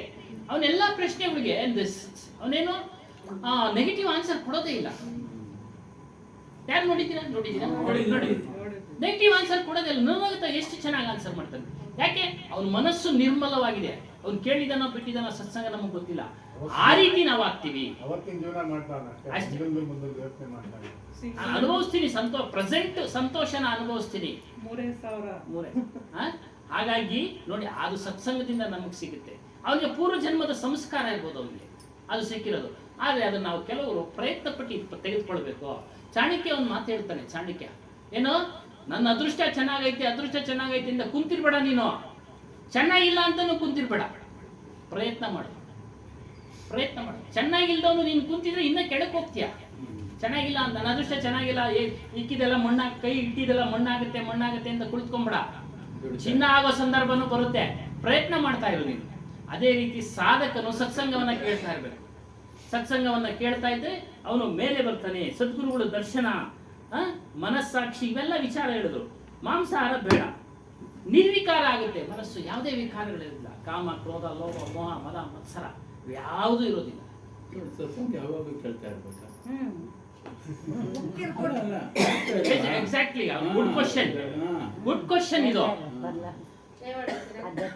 ఎవడు వినాలా అంటే అడుగు ఎవడు వినాలా, 24 hours వినాలా అంటే అడుగుతా ఉంటారు. సార్ ಕೇಳಿದ್ದೀರಾ, ಇಲ್ಲಿ ಬಂದು ಕೇಳ್ತೀರಾ, ಮನನ ಮಾಡ್ತಾ ಇರಿ, ಅದೇ ಸತ್ಸಂಗ.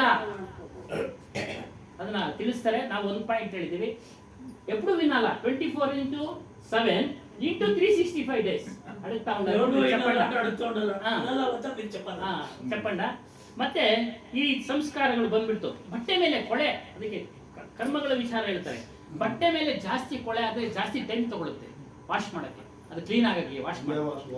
ಅದೇ ರೀತಿಯಾಗಿ ನಮ್ಮ ಕರ್ಮಗಳು, ಹಿಂದಿನ ಕರ್ಮಗಳು, ಯಾರಿಗಾದ್ರೂ ತೊಂದರೆ ಕೊಟ್ಟಿದ್ದಾರೆ ನಾವು ಹಿಂದಿನ ಜನ್ಮದಲ್ಲಿ, ಅದನ್ನ ನಾವು ಅನುಭವಿಸಿ ತೀರ್ಬೇಕು. ಒಂದು ಉದಾಹರಣೆ ಕೊಟ್ಟರು, ನೀರಿನ ಮೇಲೆ ಗೆರೆ ಹಾಕಿದ್ರೆ ನಿಲ್ಲಲ್ಲ, ಮರಳಿನ ಮೇಲೆ ಗೆರೆ ಹಾಕಿದ್ರೆ ನಿಲ್ಲುತ್ತೆ. ಆದ್ರೆ ಕಲ್ಲಿನ ಮೇಲೆ ಗೆರೆ ಸ್ವಲ್ಪ ಹೊತ್ತು ನಿಲ್ಲುತ್ತೆ, ಮರಳಿನ ಮೇಲೆ ಹಾಕೋದು. ಕಲ್ಲಿನ ಮೇಲೆ ಗೆರೆ ಹೇಳಿದ್ರೆ ಅದು ನಿಲ್ಲುತ್ತೆ, ಅದನ್ನ ಅಳಿಸಕ್ಕಾಗೋದಿಲ್ಲ. ಅದನ್ನ ಬೇಕಾದ್ರೆ ತಿರ್ಗಾ ಹೊಡೆದ್ಬಿಟ್ಟು ಆ ತರ ಈ ತರ ಅಡ್ಡಗಡ್ಡ ಮಾಡಿ ಹೋಗ್ಬೋದು. ಆದ್ರೆ ಆ ಗೆರೆ ಇದೇನೋ ಆಗಿದೆ ಇಲ್ಲಿ ಅಂತ ಅದು ಕನ್ಫರ್ಮ್ ಗೊತ್ತಾಗುತ್ತೆ ನಮಗೆ. ಅದೇ ರೀತಿ ನಾವು ಯಾರಿಗಾದ್ರೂ ತೊಂದರೆ ಕೊಟ್ಟಿರೋ ಕರ್ಮಗಳನ್ನ ನಾವು ಅನುಭವಿಸಿನೇ ತೀರ್ಬೇಕು. ಅದರಲ್ಲೂ ನಮ್ಗೆ ಎಕ್ಸಂಪ್ಷನ್ ಕೊಟ್ಟಿದ್ದಾರೆ ಗುರುಗಳು, ಆ ಪುಸ್ತಕದಲ್ಲಿ ಇದೆ. ಪ್ರಾರಬ್ಧನ ಅನುಭವಿಸಿನೇ ತೀರ್ಬೇಕು. ಆದ್ರೆ ಗುರುಗಳ ಮೂಲಕ ನಾವು ತಿಳಿದಂತ ಸತ್ಸಂಗದಿಂದ, ಗುರುಗಳ ಸ್ಮರಣೆಯಿಂದ ಅದು ನಮ್ಗೆ ಕಡಿಮೆ ಆಗತ್ತೆ, ಅದ್ರ ವೆಯ್ಟ್ ಕಡಿಮೆ ಆಗ್ಬಿಡುತ್ತೆ. ಗೊತ್ತಾಗೋದಿಲ್ಲ, ನಾವು ಅದು ಅನುಭವಿಸೋದನ್ನೇ ಗೊತ್ತಾಗೋದಿಲ್ಲ. ಅವ್ರು ಹೇಳಿದ್ರು. ಆಮೇಲೆ ಬೀಜದ ವಿಚಾರ ಹೇಳಿದ್ರು. ಜಾಲಿ ಮರ ಹಾಕಿರ್ತೀವಿ, ಜಾಲಿ ಮರದ ಬೀಜ ಮಾವಿನ ಹಣ್ಣು ಕೇಳಿದ್ರೆ ಬರೋದಿಲ್ಲ. ಹಾಗೆ ನಮ್ಮ ಮನಸ್ಸಿನಲ್ಲಿ ಏನಾಗಬೇಕು, ಒಳ್ಳೊಳ್ಳೆ ವಿಚಾರಗಳನ್ನ ಅಳವಡಿಸಿಕೊಳ್ಬೇಕು. ಆಗ ಮಾತ್ರ ನಮಗೆ ಮನಸ್ಸಿಗೆ ನೆಮ್ಮದಿ, ಆಗ ಮಾತ್ರ ನಮ್ಮ ಮನಸ್ಸಿಗೆ ನೆಮ್ಮದಿ ಸಿಗೋದು, ಶಾಂತಿ ಸಿಗೋದು. ಇಲ್ಲ ಅಂದ್ರೆ ಸಿಗೋದಿಲ್ಲ. ಮತ್ತು ನಾವೇನೇನು ನೋಡ್ತಾ ಇರ್ತೀವೋ, ಬೆಳಗ್ಗೆಯಿಂದ ಸಾಯಂಕಾಲದವ್ರು ಏನೇನು ಕೆಲಸ ಮಾಡಿರ್ತೀವೋ ಅದೆಲ್ಲ ರಾತ್ರಿ ಮಲಗುವಾಗ ನಮ್ಮ ಮುಂದೆ ಬರುತ್ತೆ ಫೋಟೋ, ಆ ಚಿತ್ರಗಳು. ಅವುಗಳು ಅಧ್ಯಾಸಗಳಾಗಿ ಉಳಿದು ಬಿಡ್ತವೆ. ಆ ಅಧ್ಯಾಸಗಳೇ ಮುಂದಿನ ಜನ್ಮಕ್ಕೆ ವಾಸನೆಗಳಾಗ್ಬಿಡ್ತವೆ. ಹಾಗಾಗಿ ನಾವು ವರ್ತಮಾನದಲ್ಲಿ ಏನ್ ಮಾಡ್ಬೇಕು ಅಂತಂದ್ರೆ ಒಳ್ಳೆ ಅಧ್ಯಾಸಗಳನ್ನ ರೂಢಿ ಮಾಡ್ಕೊಳ್ಬೇಕು. ನಾವು ಬಿಡುಗಡೆಗೆ ಏನ್ ಬೇಕೋ ಅದನ್ನ ಮಾಡ್ಕೊಳ್ಬೇಕು. ಇವಾಗ ನೀವು ಕೇಳಿದ ಪ್ರಶ್ನೆಗೆ ಉತ್ತರ 24/7 into 365 days ಸತ್ಸಂಗ ಕೇಳಬೇಕಂತ ಸರ್ ಇದ್ರನ್ನೇ ಕೊಡಿ ಅದು.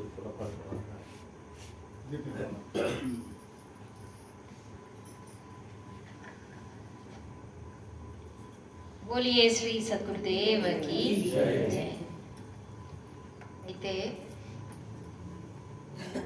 అప్పగారు అడుగుతున్నారు, సత్సంగతం అనేది అంటున్నారు మీరు. సత్సంగతం ద్వారా మంచి జరుగుతుంది, మరి మానవ తత్వాలని, మానవ వ్యక్తిత్వంని మనం జాగృతం చేయగలుగుతాము. అయితే 24 గంటలు సత్సంగతంలోనే కూర్చోవాలా అని అడుగుతున్నారు. మరి మీ యొక్క ఆన్సర్? ಸತ್ಸಂಗ ಅಡಗಲ್ಲ ಅಂತ ಅಡುತ್ತಾ ಅವ್ರು ನಮ್ಮನ್ನೇ ಕೇಳ್ತಾವ್ರೆ. ನಮ್ಮನ್ನೇ ನಮ್ಮನ್ನೇ ಕೇಳ್ತಾರೆ. ನೀವೇ ಪ್ರಶ್ನೆ ನಮ್ಮನ್ನೇ ಕೇಳ್ತಾರ? ಯಾರನ್ನ ಹೇಳಿ ಸ್ವಾಮಿ, మీ ఆన్సర్ ఏంటో చెప్పండి. మేము చెప్పనా? చెప్పండి. మాకి ఇప్పుడు ఈ పొద్దు నడిచిండేది చెప్తా ఉన్నాము. ఈ రోజు నడిచిండేది పొద్దున్న ఇంకా మేము రొంత అలా మాయా ఉంటుంది. వీళ్ళు చెప్పిన ఇంకా వస్తుంది. మాకు ఇవిడ ఆల్రెడీ రొంత చేంజెస్ అయింది. ఇంటా ఉంటే రొంత మేము చేంజెస్ అవుతా ఉంటాము. వీళ్ళు చెప్పేట్లా ఎవడు ఇన్నేదే చేయాలంటే ఏం లేదు. మా మనసులో రొంత అలవాటు ప్రాసెసింగ్ లో ఉండాలి. Okay, fine, good answer. ఇంకా ఎవరైనా ఆన్సర్ చేయగలుగుతారా దీనికి? దేహంలో ఉండే రక్తాన్ని హార్ట్ తప్పకుండా ప్యూరిఫై చేస్తూనే ఉంటుంది. అది నిలవదు, రెగ్యులర్ గా నడుస్తూనే ఉంటుంది. అలా నడుస్తూ ఉంటే మాత్రమే శరీరము ఆరోగ్యంగా ఉంటుంది. ఈ రోజు ఒక వీక్ నేను రెస్ట్ తీసుకుంటాము, పంప్స్ వేసేయలేదు అంటే మేము పైడిస్తాం. అది రెగ్యులర్గా ఉండాలా అనేది దీనికి బెస్ట్ అయితే. Okay, fine, good. సో నిత్య ప్రతి సత్సంగతం అనేది ఉండాలి. కానీ మీరు నిత్య ప్రతి దినము రాత్రి ఇక్కడ ఆశ్రమంలోనే కూర్చొని సత్సంగం వింటానంటే చెప్పే వాళ్ళకు కూడా భోజనం కావాలి, భోజనం పెట్టే వాళ్ళు కూడా సంపాదించాలి, అంతేనా? ఇవన్నీ ఉంటాయి. అయితే దానికి ఒక బెస్ట్ సొల్యూషన్ ఏంటంటే స్విచ్ బోర్డు ఉంది ఇక్కడ మనకి. స్విచ్ బోర్డు ఉంది ఒకటి, అవునా? ఈ స్విచ్ బోర్డులో ఏమేమి స్విచ్లు ఉన్నాయమ్మా?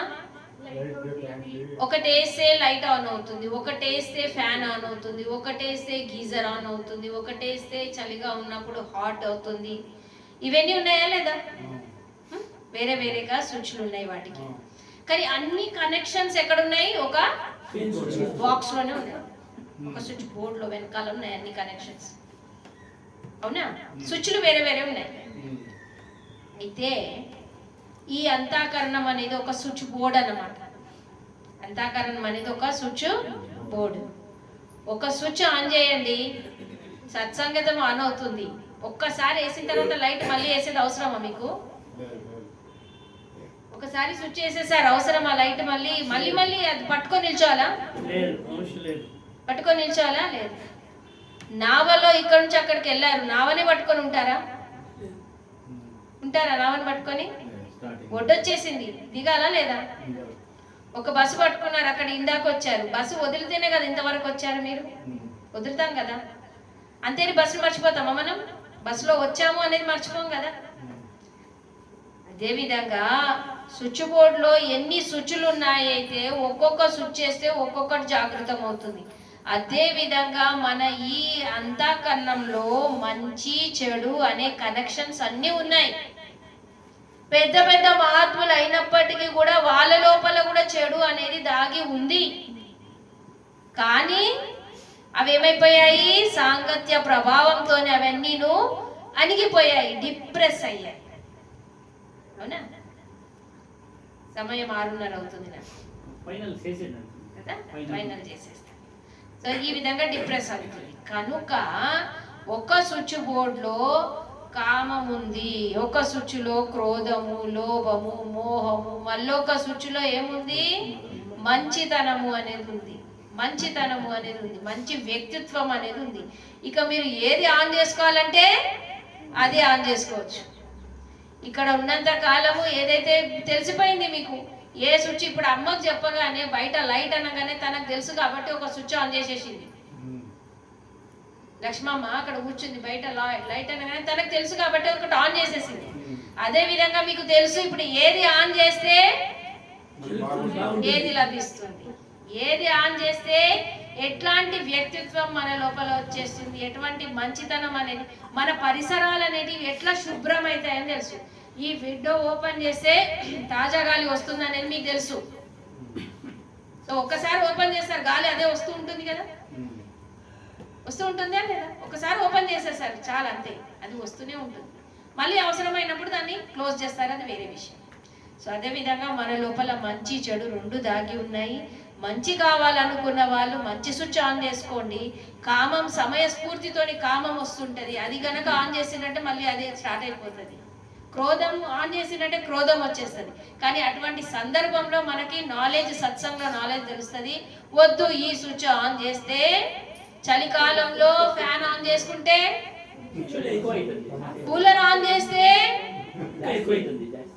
ఏసీ ఆన్ చేస్తే ఇంకా చేస్తారు. మరి ఏది ఆన్, ఏ సీజన్లో ఏది ఆన్ చేసుకోవాలనే ఇమ్మిత జ్ఞానము, ఇమ్మిత నాలెడ్జ్ అనేది మనకు సత్సంగంలో లభిస్తుంది. కనుక ఆ ఫార్ములాని మనం అనుసరించి నడుచుకోవాలి. ఇదంతాను మనం జ్ఞానం ఏదైతే చర్చించుకున్నామో, మనకు సద్గురు శ్రీ కబీర్ సాహెబ్జీ ఇచ్చినటువంటి బోధన, ఆత్మబోధన, ఈ ఆత్మబోధనలనే మనం గనక ఉన్నట్టయితే కావలసినటువంటి సుఖము, శాంతి అనేది మనకి లభిస్తుంది. ఇంకా బయట ఎంత వెతికినా సుఖం, శాంతి అనేది దొరకదండి. సుఖం, శాంతి అనేది నీరులో, నిప్పులో, గాలిలో, అవునా, అష్ట ప్రతిమాలలో, తీర్థాలలో, యోగాలలో, జపాలలో, తపాలలో, ఇవన్నీ బహిర్ముఖం. ఎంతవరకు మనం బహిర్ముఖం అవుతామో అంతవరకే అసలైనటువంటి సుఖం దొరకదు. అసలైనటువంటి సుఖం అనేది మన లోపలనే దాగి ఉంది. దీన్ని అంతర్ముఖం కావాలి. మనం అంతర్ముఖం కావడం సుఖాన్ని ఇస్తుంది, బహిర్ముఖం కావడం అనేది దుఃఖాన్ని ఇస్తుంది. దీనిదంతా సారాంశం. ఓకేనా? సో సద్గురువులు ఈ బోధనని ఇచ్చారు. మనం ఈ బోధన అంతా చర్చించుకున్నాము. ఈ బోధన మీద మనం అంతాను నిల్చుండాలి. అసలైనటువంటి సుఖాన్ని, శాంతిని పొందాలని, మీ జీవితాల నుంచి దుఃఖం రాకూడదు, మీ జీవితాలలో దుఃఖం వచ్చినా అది దుఃఖంలాగా అనిపించకూడదు అనేది నేను ఆశిస్తూ సమాప్తి చేస్తున్నాను నా యొక్క వాణిని. బోలియే శ్రీ సద్గురు దేవ की సద్గురు శ్రీ రామ్ స్వరూप साहेब की సద్గురు శ్రీ మహాన్ साहेब की సద్గురు శ్రీ హనుమాన్ साहेब की सदगुरु श्री पुटम्मा माता जी की सब संतन की सब भक्तन की आज की सत्संग आनंद की सत्संग में आने वालों की नहीं आने वालों की सत्संग में सोने वालों की जगह वालों की